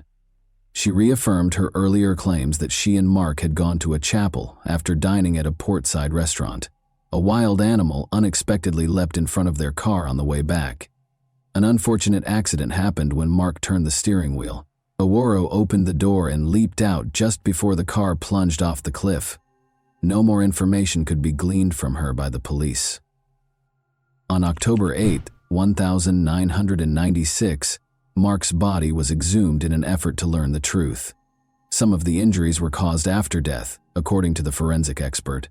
Although the body had many wounds, none of them were bleeding, suggesting that Mark passed away before the car plunged off the cliff. The widow was nowhere to be found when the police wanted to question her again. 2 years after the incident, the detectives made the decision to look into the crime scene in Corsica. The newlyweds' car plunged into the ravine, and Belgian police officers were at the edge of it. Armed only with photographs and without the car, the task became more difficult. However, the expert was able to reconstruct the car's pre-fall trajectory. A person's reaction to an unexpected event on the road, such as an animal running out, is to turn the steering wheel but not all the way around. Under no circumstances could the car have ended up where it was found if it had veered off the road and fallen into the water. The expert also observed another contradiction in the accident theory. When firefighters arrived on the scene, they reported that the bushes growing on the cliff's top had been crushed. The bushes would have been cut off if the car had sped down. It was clear from the crushed vegetation that the car had remained on the bushes for a while before descending gradually. Additionally, blood droplets were discovered unevenly distributed between the car and the water following the incident, indicating that the body was carried rather than dragged. Could an 80-kilogram man have been carried by Aurora, who weighed less than 50 kg? Aurora's version of events did not match the investigation's conclusions. The car was pushed off the cliff, according to the expert's conclusive findings. The investigators were now interested in learning what transpired following the incident. Did Aurora come down to assist Mark? Did she have the bravery and strength to go barefoot down the rocks? It was possible, as hard as it may seem to believe. Since Aurora Martin was a skilled athlete and a champion rock climber, the police found it difficult to deny that she had truly gone down to assist her husband. For them, it was a dead end. Since there was still no update on the young lady, the investigators made the decision to learn more about her past. Really, who is she? What secrets are concealed by her evasive responses? In actuality, the girl had a very challenging upbringing, devoid of both a loving family and a quality education. Her mother moved to Germany after her parents divorced when she was 12, so she hardly ever saw her daughter. Although her father was not very involved in her life, she led a carefree life with her 2 sisters. With lofty aspirations, the girl left her childhood home when she turned 18. Aurora entered beauty pageants in hopes of becoming a model, but was not very successful. She thus found employment as a bar hostess and occasionally as an escort service model. At the age of 24, Aurora made the most of her beauty and lived life to the fullest. In February 1993, she went to a rock climbing club one day as usual, where she met Peter Schwett, who would be her fateful encounter. He shared her love of mountaineering and was young, attractive, and wealthy. She was 24 years old and he was 23. At first sight, it was love. Aurora was able to move on from her previous life next to Peter. This tale sounded too good to be true. In fact, the investigators discovered an oddity while looking into Peter Schwett's past. He was a widower for a young man his age. The circumstances surrounding his wife's death were suspicious. 2 years earlier, on his 21st birthday, Peter was serving in the German army in Belgium. Peter liked going to clubs, and one night he met Ursula Deschamps, a young student, while he was out with friends. They fell in love quickly, and 3 months later, Peter proposed to her. Ursula soon learned, though, that Peter was not content with a single woman. Other surprises were in store for her. At their house, Ursula discovered counterfeit documents and substantial sums of money. She wanted to tell the police what she had discovered. Their young marriage became strained, and they made the decision to file for divorce. However, Peter was supposed to teach his wife how to drive, so he and Ursula got into a convertible and left on a trip on the evening of August 29, 1992. The outing was peculiar for soon-to-be ex-houses. Peter was behind the wheel and driving as fast as he always does. The car crashed into a canal at high speed after he lost control. Although Peter was able to flee in time, he was unable to save his wife, who perished in the water with the car. He remembered that even though he touched her hand, he was unable to grasp her and drag her to the surface. A few days later, Ursula's body was discovered. Nothing from the autopsy would raise any questions about the girl's drowning.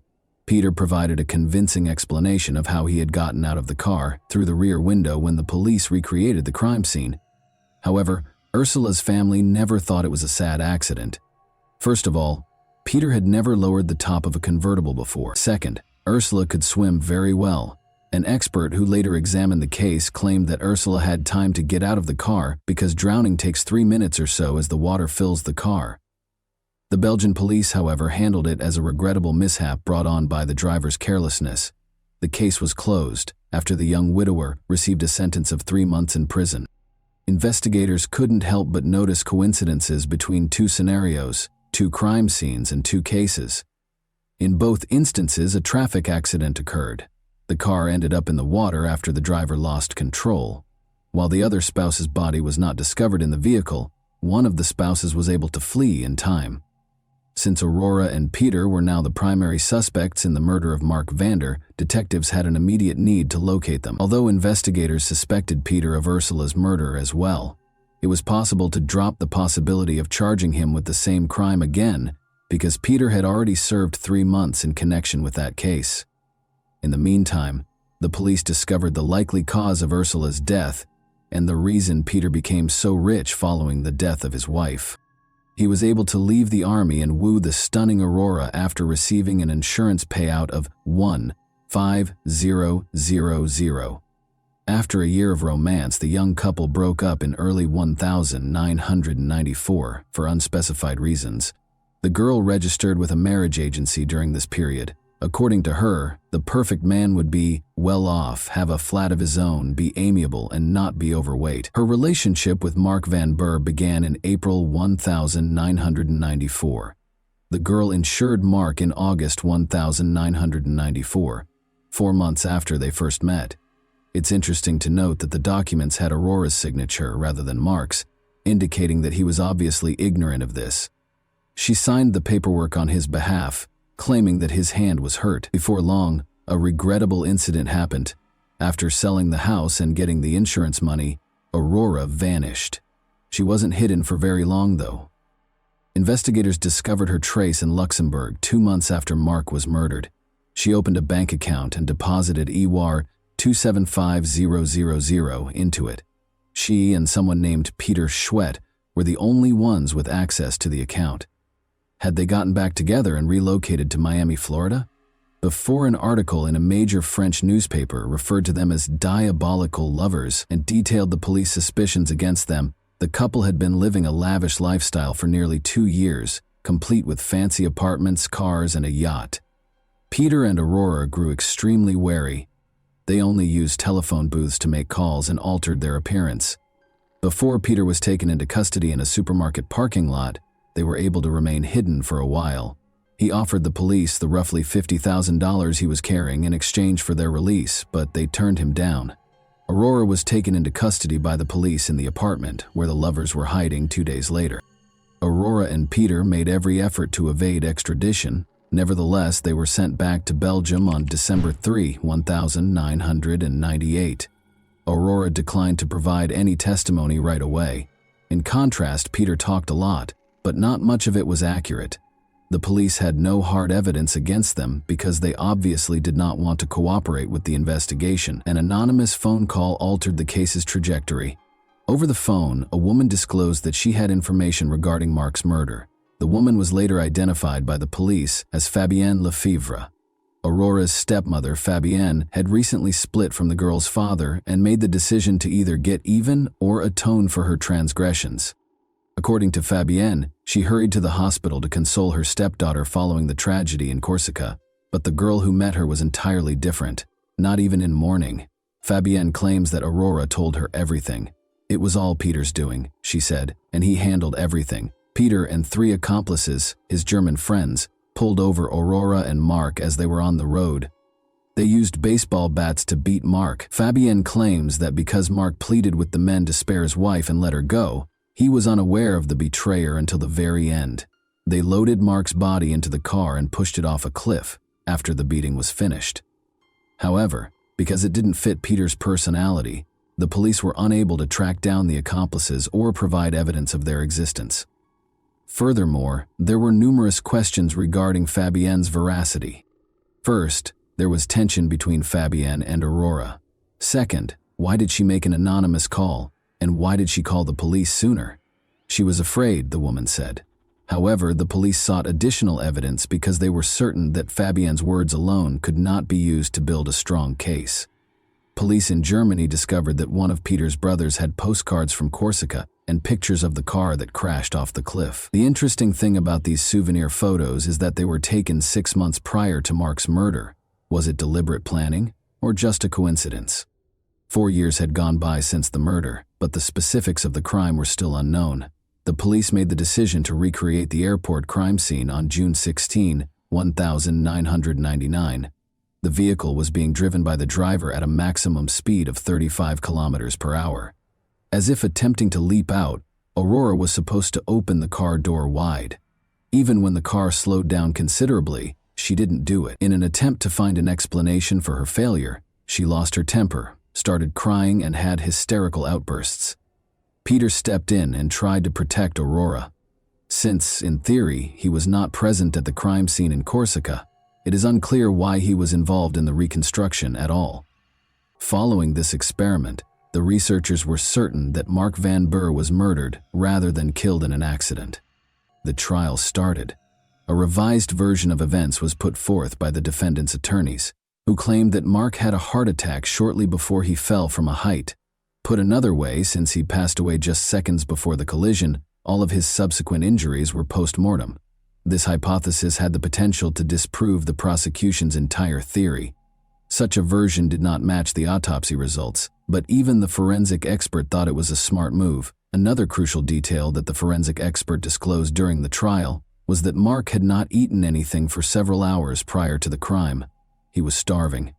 The juror's last straw was when Aurora even made up a story about having a romantic dinner with her husband that night. Both of them were convicted. Peter received a 20-year sentence, and Aurora received a 15-year sentence. They probably didn't even complete half of their sentences. They were made available a long time ago. As of 2021, they remained together even after Aurora was forbidden from leaving the country, and Peter was deported to Germany. Peter secured employment as a carpenter, and Aurora is employed due to her multilingualism. The most amazing aspect of this case is that Aurora and Peter committed 2 nearly flawless murders. If Aurora had been a little more patient and hadn't slammed the door in front of her husband's family, the second murder would have probably gone undetected. She would have quietly left after a few months if she had continued to be the kind girl they knew, and the Van Burr family would never have suspected her of anything. And that wraps up today's chilling story. If you enjoyed this video, don't forget to like and subscribe so you never miss a new upload. Also, let me know in the comments what part of this story shocked you the most. Thank you for watching, and I'll see you in the next video.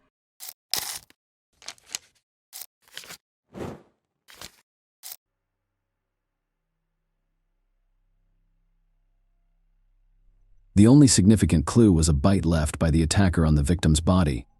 It took the police over 20 years to discover the horrifying truth, but such a turn of events sparked outrage and criticism because no one expected such a result. Sherry Rasmussen was born on February 7, 1957 in the state of Washington. She grew up in a big, friendly family with 2 sisters and loving parents. They later moved to Tucson, Arizona, where Sherry attended the local school. Sherry was an excellent student who completed elementary school a year ahead of her peers. During her summer vacation, she completed the entire 7th grade program by herself. After graduating from high school in 1973, she enrolled at a California college where her older sister was already a first-year student.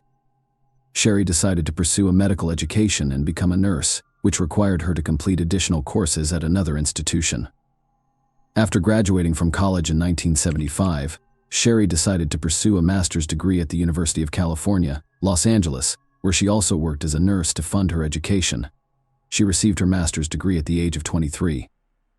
Her father purchased an apartment in the Los Angeles suburbs for her, but Sherry refused to live on her parents' income, so she wrote her father a check every month for the full amount of the mortgage payments. She also got a job at a local hospital, where she led the nursing department that cared for seriously ill patients. In May 1984, Sherry met John Ruthin, a computer engineer with a good education and intelligence. They started dating and married a year later. John moved in to share their apartment. They spent their honeymoon in Jamaica and returned home to celebrate Christmas with Sherry's family. Closer to 10 a.m. John tried to reach her by phone, but she didn't answer. Half an hour later, he tried again, but still no answer, so he called her workplace to check if she had gone to work, but Sherry hadn't shown up at the hospital. Either her sister also tried to reach her, but without success. John returned home from work at around 6 p.m. and immediately noticed something strange. The garage door was open, even though he had closed it in the morning, and Sherry's car was missing. Therefore, he first thought that she had gone somewhere. As he approached the garage, he saw a lot of broken glass and immediately discovered its source. There was a small balcony above the garage with a glass door which had been smashed. He entered the house through the garage and to his horror found Sherry there. She was lying on the floor, her body badly disfigured. John immediately called the police, and detectives began to examine the crime scene. In all the rooms there was complete chaos. Broken vases, overturned furniture, and scattered items. A bloody handprint was found on the wall next to the alarm button. Apparently, the victim tried to reach it but failed. In addition to extensive bruises and wounds, experts discovered a human bite mark on Sherry's wrist. Aside from all of the foregoing, the marks on her hands indicated that the attacker had tied the victim before releasing her. The death was caused by 3 close-range gunshot wounds. Detectives discovered a blanket with bullet holes in the apartment and concluded that the attacker had wrapped the gun in it to muffle the sound of the shots. Detectives immediately concluded that the attacker and Sherry had engaged in a prolonged struggle. This was demonstrated by the number of scattered and broken items throughout the apartment, as well as a bloody near the alarm button. The lead investigator quickly stated that they were dealing with a failed robbery. In his opinion, at least 2 criminals broke into Sherry's apartment, but they didn't expect her to be there. A struggle ensued between them, and Sherry fought for her life until the end. Several facts supported the robbery version, the first of which was the disappearance of Sherry's car from the garage. Second, someone had placed the stereo equipment and player near the staircase leading to the second floor. According to police, the robbers intended to take them and leave, but after the scuffle and murder, they fled the scene. However, there were some questionable scenes in this version. First, the police found no evidence of forced entry, implying that either Sherry let the criminals in herself or they had a key. Second, the perpetrators did not touch all of the valuable items, including the jewelry box that was in plain sight. Detectives interviewed all of Sherry's neighbors but found no new leads. Residents reported hearing a struggle but no gunshots, and no one entered the woman's apartment. Experts collected blood samples and fingerprints, but DNA analysis was not possible in 1985. The lead investigator soaked a piece of cotton in the trace of the bite on Sherry's body, hoping that the attacker's saliva could be left behind as a clue to catch the killer. Furthermore, he informed the police about the disappearance of the document. Detectives were unable to find an explanation for this unusual occurrence. After a week and a half, they discovered Sherry's car in a parking lot 4 kilometers from her apartment. It was unlocked, with the keys in the ignition. Forensic experts attempted to locate fingerprints, but were unsuccessful. Either the criminals only touched it while wearing gloves, or they removed all fingerprints. A robbery occurred 2 months after the murder, which took place just a few hundred meters from Sherry's home. Detectives immediately discovered numerous parallels. 2 criminals broke into a stranger's apartment through the garage, threatened the owner with a gun, and took stereo equipment. The lead investigator suspected that these 2 were responsible for the woman's murder, so the police searched for them through witness accounts. They made approximate composite sketches of the suspects and discovered that both men were Latino, but they were never found. However, investigators showed little interest in finding out the truth, which irritated Sherry's parents. Her father visited the police station on a regular basis, inquired about the investigation's status, and requested that the detectives consider various versions. He even asked them to look closer at John's ex-girlfriend Stephanie Lazarus, who was also a police officer. Sharia repeatedly told her father that she was obsessed with John, but the investigators laughed it off and told him to watch fewer detective shows. Stephanie couldn't accept John's departure after learning he was going to marry another woman. Stephanie came to Sherry's workplace and told her that their marriage was doomed and that she and John would get back together sooner or later. In addition, she claimed that John had already slept with her after getting engaged to Sherry. Of course, Sherry was very upset after this visit. When she returned home, she told John what had happened, and he admitted that he had slept with Stephanie. After learning of his engagement, the young woman begged him to come over, spoke of her love, and urged him to return to her. But he refused, saying he loved Sherry and planned to marry her. Stephanie then offered to sleep with him one last time, and John accepted. He apologized to Sherry and admitted it was a huge mistake on his part. The woman eventually forgave him, and the incident with Stephanie faded away. However, Stephanie continued to visit their home without warning under various pretexts. One time, she came with a set of skis and announced that John promised to wax them for her the next time she entered their apartment when the man was not present. Sherry was surprised to see Stephanie in her living room when asked what she was doing. Apparently, the woman used her police badge and the security letter to enter Stephanie's apartment otherwise. A duplicate key was required otherwise. She could not have entered without breaking the log. Sherry also noticed that someone was following her while she and John were sitting in a restaurant, and the woman saw someone staring at them intently. When she looked at this person, he immediately left. Sherry couldn't see his face because it was covered with a hood.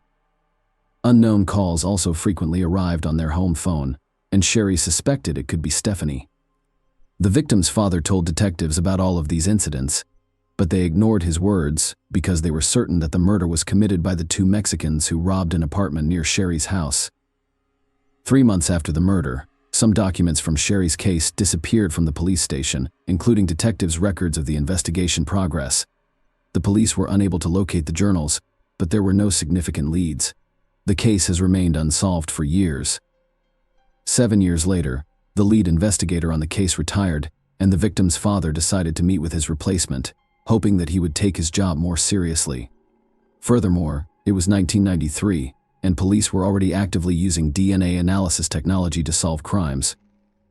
Sherry's father requested a DNA analysis and offered to pay for it, but the detective declined due to the lack of a single suspect to compare the obtained profile to. Meanwhile, John started a new family and reunited with Stephanie. They planned to go to Hawaii together, but something unusual happened before that. The man called the detective and asked if they had any new evidence. Stephanie was a rising star in the police department, earning higher ranks, twice becoming Detective of the Year, and maintaining an impeccable reputation. Despite her marriage to another officer, she continued to sleep with John. In 2001, a separate unit was formed in Los Angeles to work on unsolved murders. They were assigned Sherry's case, along with thousands of similar cases, and the detectives began their investigation, left behind after a bite 2 years later. Detectives took up the case and sent all available evidence to the lab. Due to high demand, they had to wait nearly 2 years for the results, which came in January 2005. The evidence included nail fragments and blood samples from Sherry's apartment. Forensic scientists only needed to study the sample from the bite mark on her body. However, they couldn't find the vial for a day until they discovered it by the wall of a large refrigerator. After studying the sample, experts discovered foreign DNA belonging to an unknown woman. This lasted until February 2009, when a new detective took over Sherry's case and began studying the materials left by previous investigators. He questioned the robbery theory after discovering DNA from another woman near the victim's bite mark. Detectives reasoned that the motives for this crime could be very different, so they compiled a list of all the women who could be linked to Sherry's murder. As a result, they were able to collect 5 names, including Stephanie, the victim's work colleague, and 3 other young women. The detectives initially questioned Stephanie's involvement, citing her reputation and successful police career. For this reason, he decided to investigate the other suspects first. Together with other investigators, they quickly concluded that 3 women on this list had no connection to Sherry's death, they lacked motives, and had alibi. Following that, they began investigating the nurse who worked with Sherry. The file stated that their relationship was tense, and the police obtained a sample of her DNA from the trash she threw away.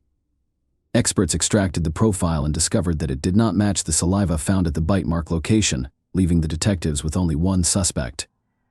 Stephanie and several colleagues agreed to keep this information secret until they could obtain solid evidence or disprove this theory. None of them wanted to accuse a police officer with an impeccable reputation of murder, and Stephanie could easily ruin their careers using her connections.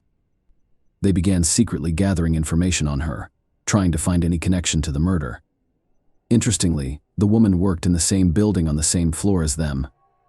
Because of this, the investigators had to take many precautions and not even mention her name in their notes.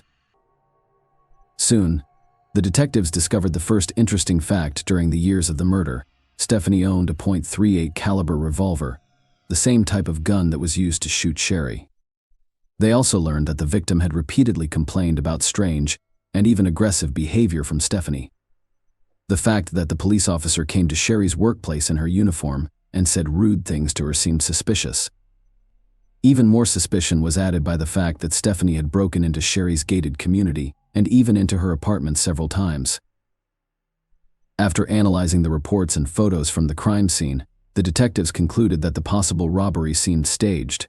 Nothing was taken from the apartment, not even the valuable items that were prominently displayed, but instead only a player and stereo were taken away.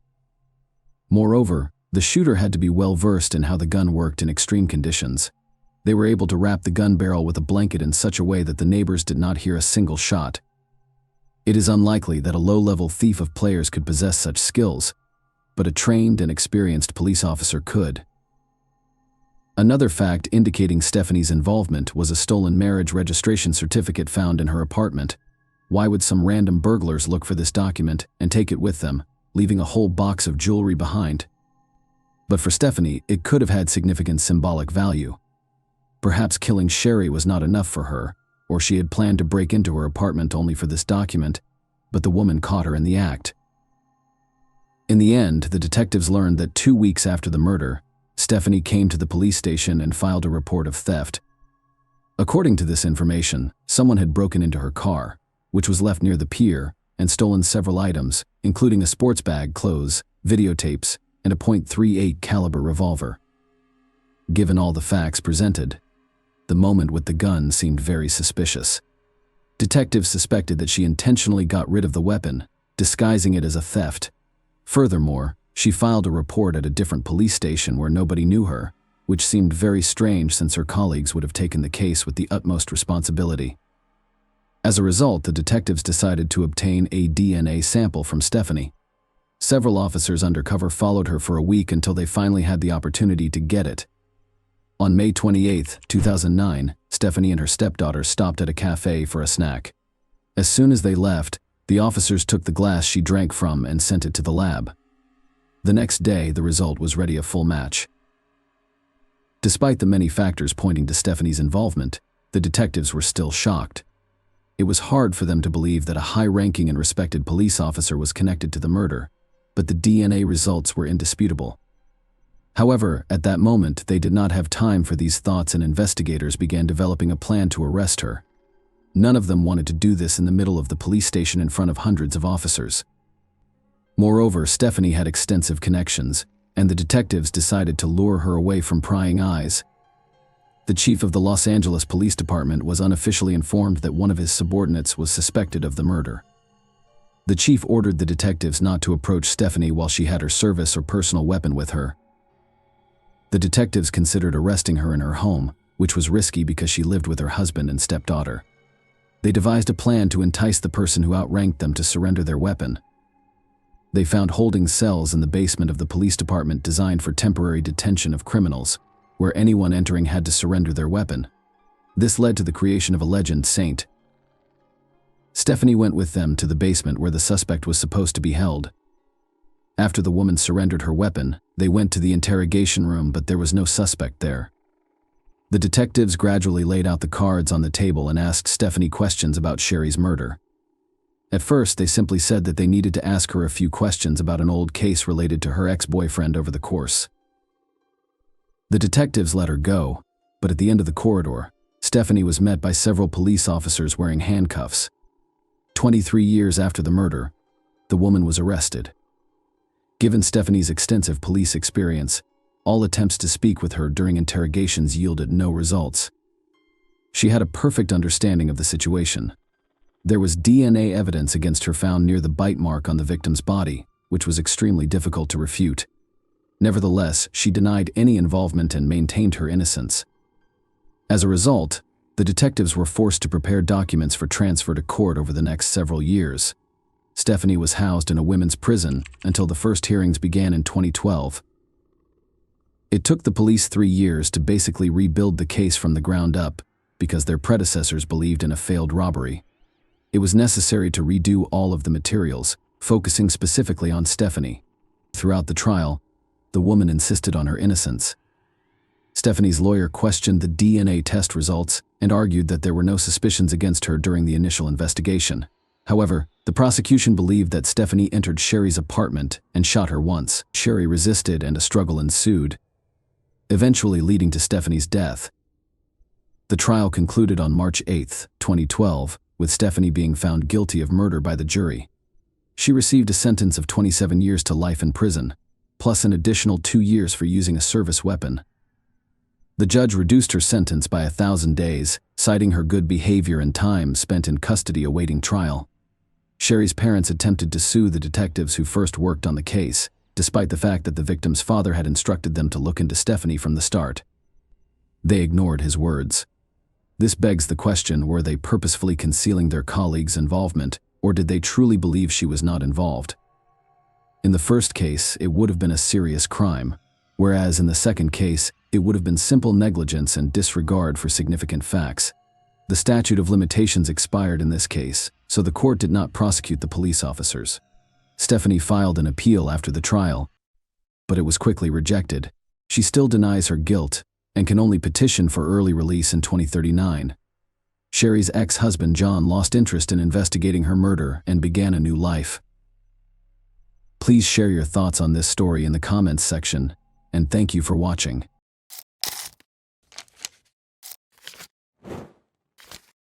Hey guys, welcome to my channel, and today we're going to take a look at another horrible case with you. On December 3, 1981, Rhonda Casto was born in the tiny Washington town of Gig Harbor. She was raised in a loving, supportive family that encouraged her in everything she did. Rhonda had a bright personality that was evident from a young age. She was driven, ambitious, and tenacious. According to her loved ones, she was able to inspire others and quickly establish a common language with them. When Rhonda graduated from high school, she decided to pursue a career in fashion. She began a modeling career thanks to her charisma, slim build, and inherent beauty. She gradually gained recognition by taking part in photo shoots and small fashion shows. Even though she loved her job, she always hoped for more than cover shots. Rhonda felt that true happiness would come from having a family and kids. We took off right away after she met Stephen Nichols and Nichols in 2009. They were attracted to each other right away after meeting through mutual friends. Although Rhonda's loved ones initially had some reservations about Stephen's age, 15 years older than Rhonda, the couple appeared to be content. Stephen's confidence and attention to detail impressed Rhonda, she told friends. He appeared to be a man she could trust, someone who cared about her. For his part, Stephen found Rhonda's inherent beauty and joy appealing. He viewed her as a companion who could share life's pleasures and challenges with him. They started living together shortly after they started dating, planning their future together. Their relationship took a new turn a few years later.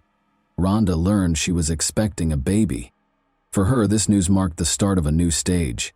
When tragedy rocked their lives, she was 5 months pregnant. Along with happiness, Rhonda's pregnancy gave her new objectives. She aspired to become a successful mother and keep growing as a person. Stephen seemed happy to be getting ready to become a father and helped her in every way. The baby would be the pinnacle of their happy life together, he assured his friends. Even though they were very different in age, their relationship appeared to be strong and nothing could stop them from being happy. Rhonda, who always aimed for independence, had faith in Stephen and genuinely thought he would make a fantastic husband and father. They led busy, active lives. In order to escape the everyday grind, Rhonda frequently encouraged Stephen to take walks because she loved the outdoors. The area's wooded trails, where they could take in the scenery and clean air, were their favorite spots.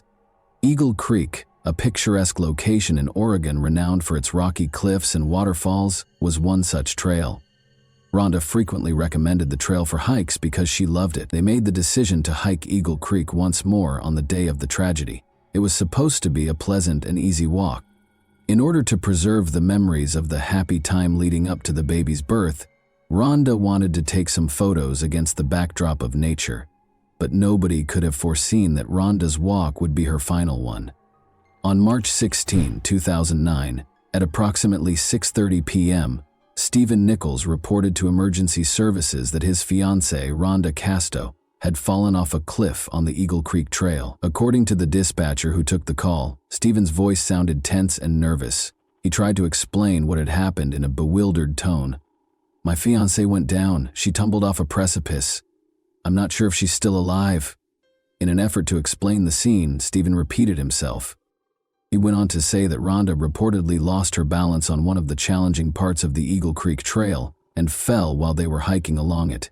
He informed the dispatcher right away that the situation was serious in a panicked voice. Rescuers arrived at the scene right away, fully aware that the Eagle Creek Trail, despite its popularity among hikers, can be hazardous. Numerous accidents have occurred in the past due to narrow paths, steep slopes, and slippery rocks. But none of the team could have imagined how messy this tragedy would end up being. Stephen was standing at the edge of the cliff when rescuers arrived on the scene.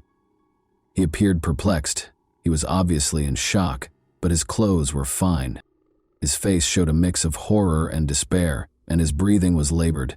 Stephen stated that he had attempted to figure out how to get downstairs to assist Rhonda, but had come to the conclusion that it was too risky. She was ahead. "I shouted at her to be careful when rescuers started asking questions, but she didn't listen," he said. "She slipped all of a sudden, and it happened too quickly." However, his words sounded sentimental. Rescuers found certain aspects of his story strange. Since Stephen was unable to pinpoint the precise location of Rhonda's fall and was unsure of her actions at the time, a group of rescuers descended to locate her. The circumstances were challenging. The ground was loose and the slope was steep.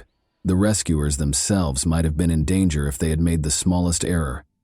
They discovered Rhonda's body on a rocky platform at the foot of the cliff after roughly 40 minutes. It was clear from her stillness that her wounds were incompatible with life. Rescuers had concerns because the location where Rhonda was discovered was a narrow ledge in the middle of a heavily forested slope. The rocks and vegetation there appeared to be unaltered. There were no signs of struggle, ripped branches, or slip marks, which are typically present when someone falls from this height. The rescuers also saw that, despite being steep, the slope itself did not appear to be dangerous enough to cause such a serious tragedy. At the cliff's edge where Stephen said the incident happened, there were no visible signs, such as ripped shoes or indentations in the ground, that would have suggested Rhonda had attempted to cling on. Although it seemed strange, the rescuers concentrated on evacuating the body, which was the primary objective. Stephen was upset when the rescuers came back to tell him about the discovery. There was a mix of confusion and guilt on his face. He restated his version of what had happened. Together they were strolling, conversing, and taking in the scenery. He claimed that Rhonda eventually made the decision to accelerate and run ahead. She loved the outdoors and occasionally got too reckless, according to Stephen. He recalled that, "She didn't seem to listen when I told her to be more cautious. She slipped and fell a few seconds later."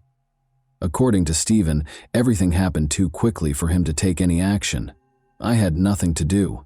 With a trembling voice, he added, while recording Stephen's statement, rescuers observed that, in spite of his emotional statements, he appeared somewhat detached. He was acting strangely. He didn't try to approach the cliff's edge, and he didn't seem interested in learning the specifics of what had happened. When the police arrived on the scene, officers started questioning Stephen, which caused the rescuers to have their first reservations. He was still perplexed by certain details, but his story stayed consistent. For instance, he was unable to precisely explain why Rhonda chose to run ahead of her and what transpired just before she fell. Although officers recorded his statement, they pointed out that his explanation sounded too general and lacked specific facts. "That was a trail we frequently walked. She knew what she was doing," according to Stephen. "It's simply a horrible mishap." Police officers started to question his statements, though, because the accident's specifics did not make sense. Although the tragedy initially seemed to be an accident, Rescuers and police were left wondering what actually transpired on the Eagle Creek Trail that day, due to Stephen's actions and the details of the scene. Why was it so easy for a physically active woman to lose her balance, and why did the fall site show no typical indications of struggle or slip marks? Although these issues are still unresolved, rescuers and law enforcement chose to conduct additional research in order to learn the whole truth about Rhonda Casto's fate. Numerous questions were raised right away by the Eagle Creek Trail tragedy, and Oregon police, understanding the complexity of the situation. Rhonda Casto's death seemed to be an accident at first, but as the incident's specifics and Stephen Nichols' actions became more apparent, suspicions started to grow. The investigators were aware that the clue was concealed not only at the accident scene, but also in the lives of Rhonda and Stephen. Therefore, every facet of their relationship, as well as any indication of potential conflict or motivation, needed to be carefully examined. The identification of potential witnesses was the first stage of the investigation. Eagle Creek is a well-liked hiking destination, particularly on a day with clear, warm weather. People who were on the trail at the time of the tragedy were contacted by police. Before the incident, Rhonda and Stephen were spotted by a number of hikers. They were strolling together, and nothing about their behavior raised suspicions. According to one hiker, he saw Rhonda because she appeared to be very content. He was following her as she walked ahead. They were giggling. However, he recalled that no witnesses saw the fall occur. Only Stephen was able to determine the truth at that point. Although his explanation for Rhonda's decision to accelerate made sense, police started looking into other possibilities.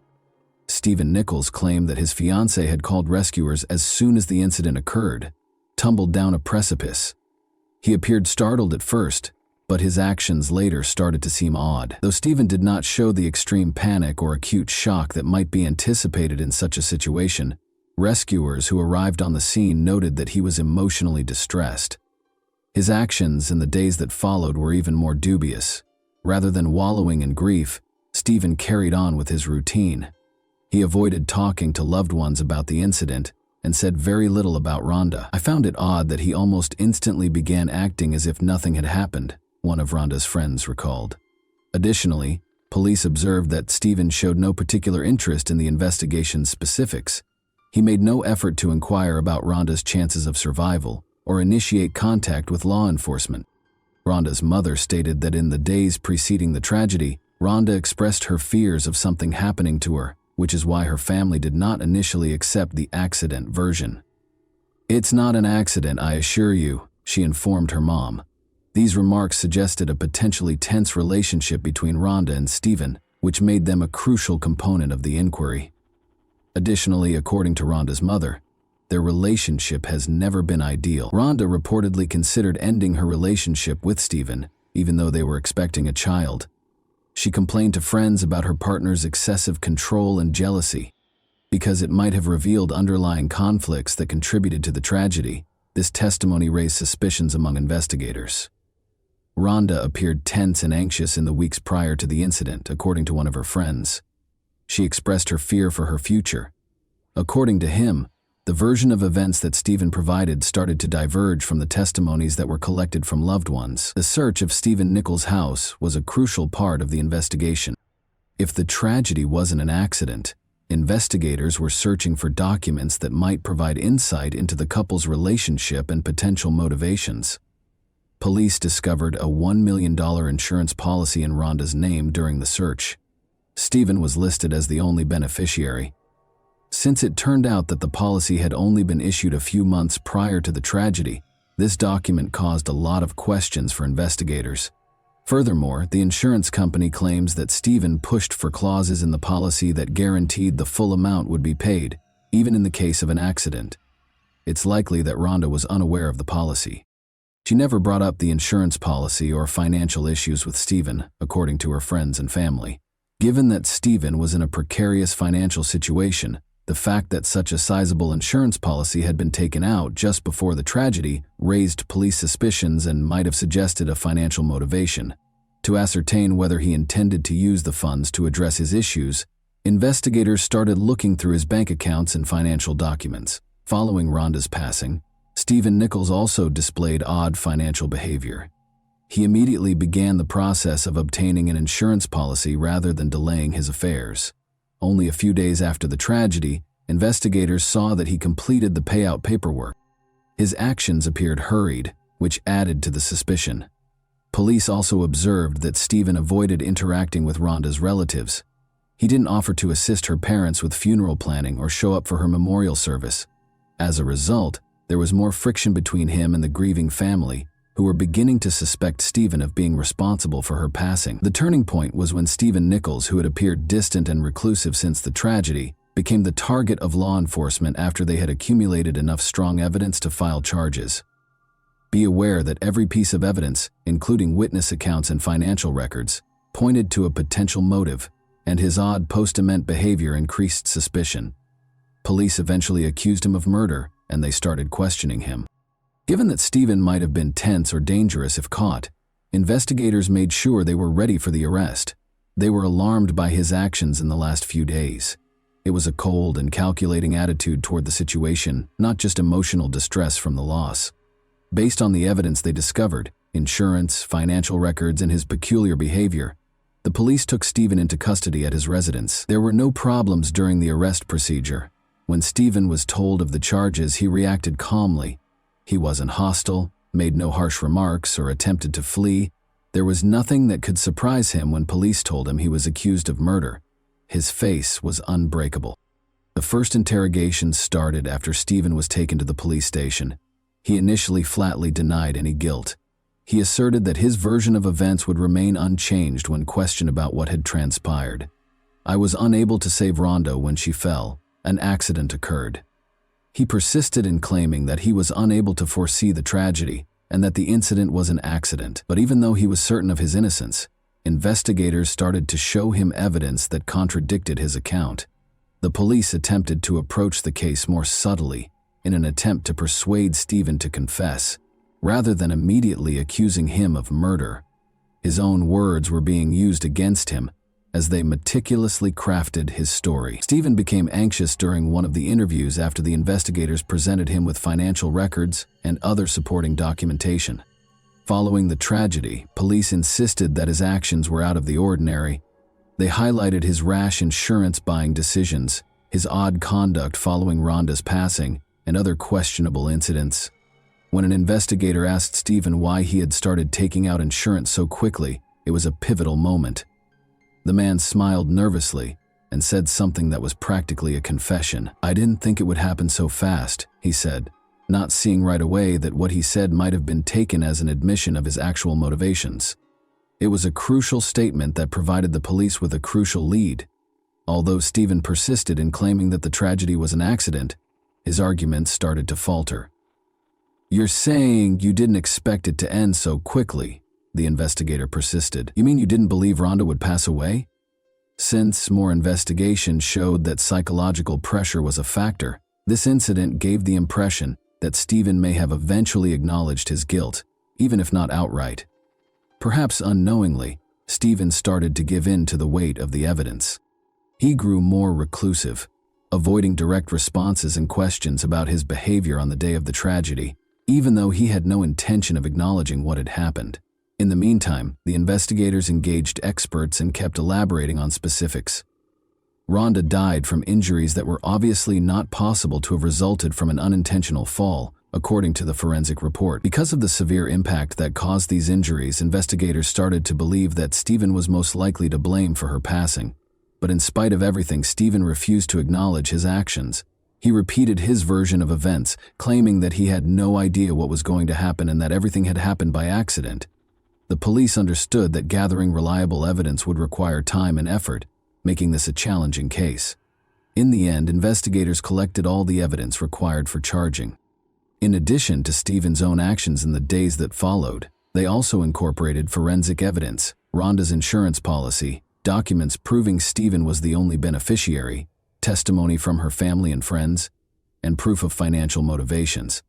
The tragedy served as a crucial component of the inquiry as well.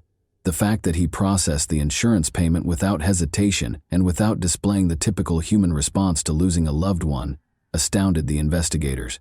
As a result, the charges had a solid foundation thanks to all of these facts. and the investigation took the case to trial.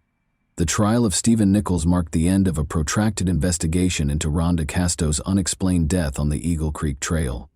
Investigators and prosecutors developed a case that they felt demonstrated the tragedy was not an accident. After years of meticulous work, the trial's unexpected conclusion, however, caused a public uproar and raised numerous concerns about the true circumstances surrounding Stephen Nichols' 2015 arrest. According to the investigation, the woman's death was the result of deliberate actions. Prosecutors asserted with confidence that Nichols had a purpose, a plan, and the intention to carry it out. A $1 million insurance policy that was put in Rhonda's name just months before she passed away was a crucial component of the prosecution's case. Stephen was listed as the policy's only beneficiary. The prosecution claimed that the document suggested a possible financial motivation for the crime. Prosecutors also emphasized Rhonda's mother's testimony, claiming that her daughter had voiced concerns about Stephen's unpredictable behavior and had been vocal about the possibility that she might be abused if something were to happen to her. "You are aware it's no coincidence." According to the mother, Rhonda stated in court that her injuries were not totally consistent with an unintentional fall. Prosecutors also provided a medical report supporting this claim. The medical examiners came to the conclusion that rather than a simple loss of balance, Rhonda's injuries might indicate a push. The prosecution's case revolved around these conclusions. From the start, Stephen Nichols vehemently denied his guilt. According to his attorneys, Rhonda's death was a tragic but unintended accident. According to Stephen's own account, he and Rhonda were taking a leisurely stroll along the wharf on the day of the tragedy. According to him, Rhonda was feeling good and even decided to pick up the pace in order to feel more liberated and energetic. But she reportedly stumbled and fell off a cliff on one challenging part of the trail. "It happened too quickly, but I saw her lose her balance. I was powerless to help." According to Nichols, he also maintained that the accusations against him were the result of speculation and misinterpretation. His attorneys argued that the investigation had rushed to conclusions based on emotional testimony from the deceased's family members and circumstantial evidence. Additionally, the defense argued that married couples, particularly those who were getting ready to move in together and were expecting a child, frequently had insurance policies. They maintained that the execution of such a document did not demonstrate criminal intent, and that its mere existence did not establish that Stephen had harmed Rhonda on purpose. The attorneys stressed that Nichols had no established reason for the murder because, despite their occasional arguments, their relationship was not so tumultuous as to result in tragedy. There were several obstacles that prosecutors had to overcome in order to construct a perfect prosecution. The absence of first-hand witnesses was one of the main issues. Stephen was the only one who witnessed Rhonda's fall on the trail. Nichols's attorneys had a significant advantage because no one could definitively dispute their client's version of events, allowing him to continue insisting on it. The unclear expert conclusions were another flaw in the prosecution's case. There were no other obvious indications of violence.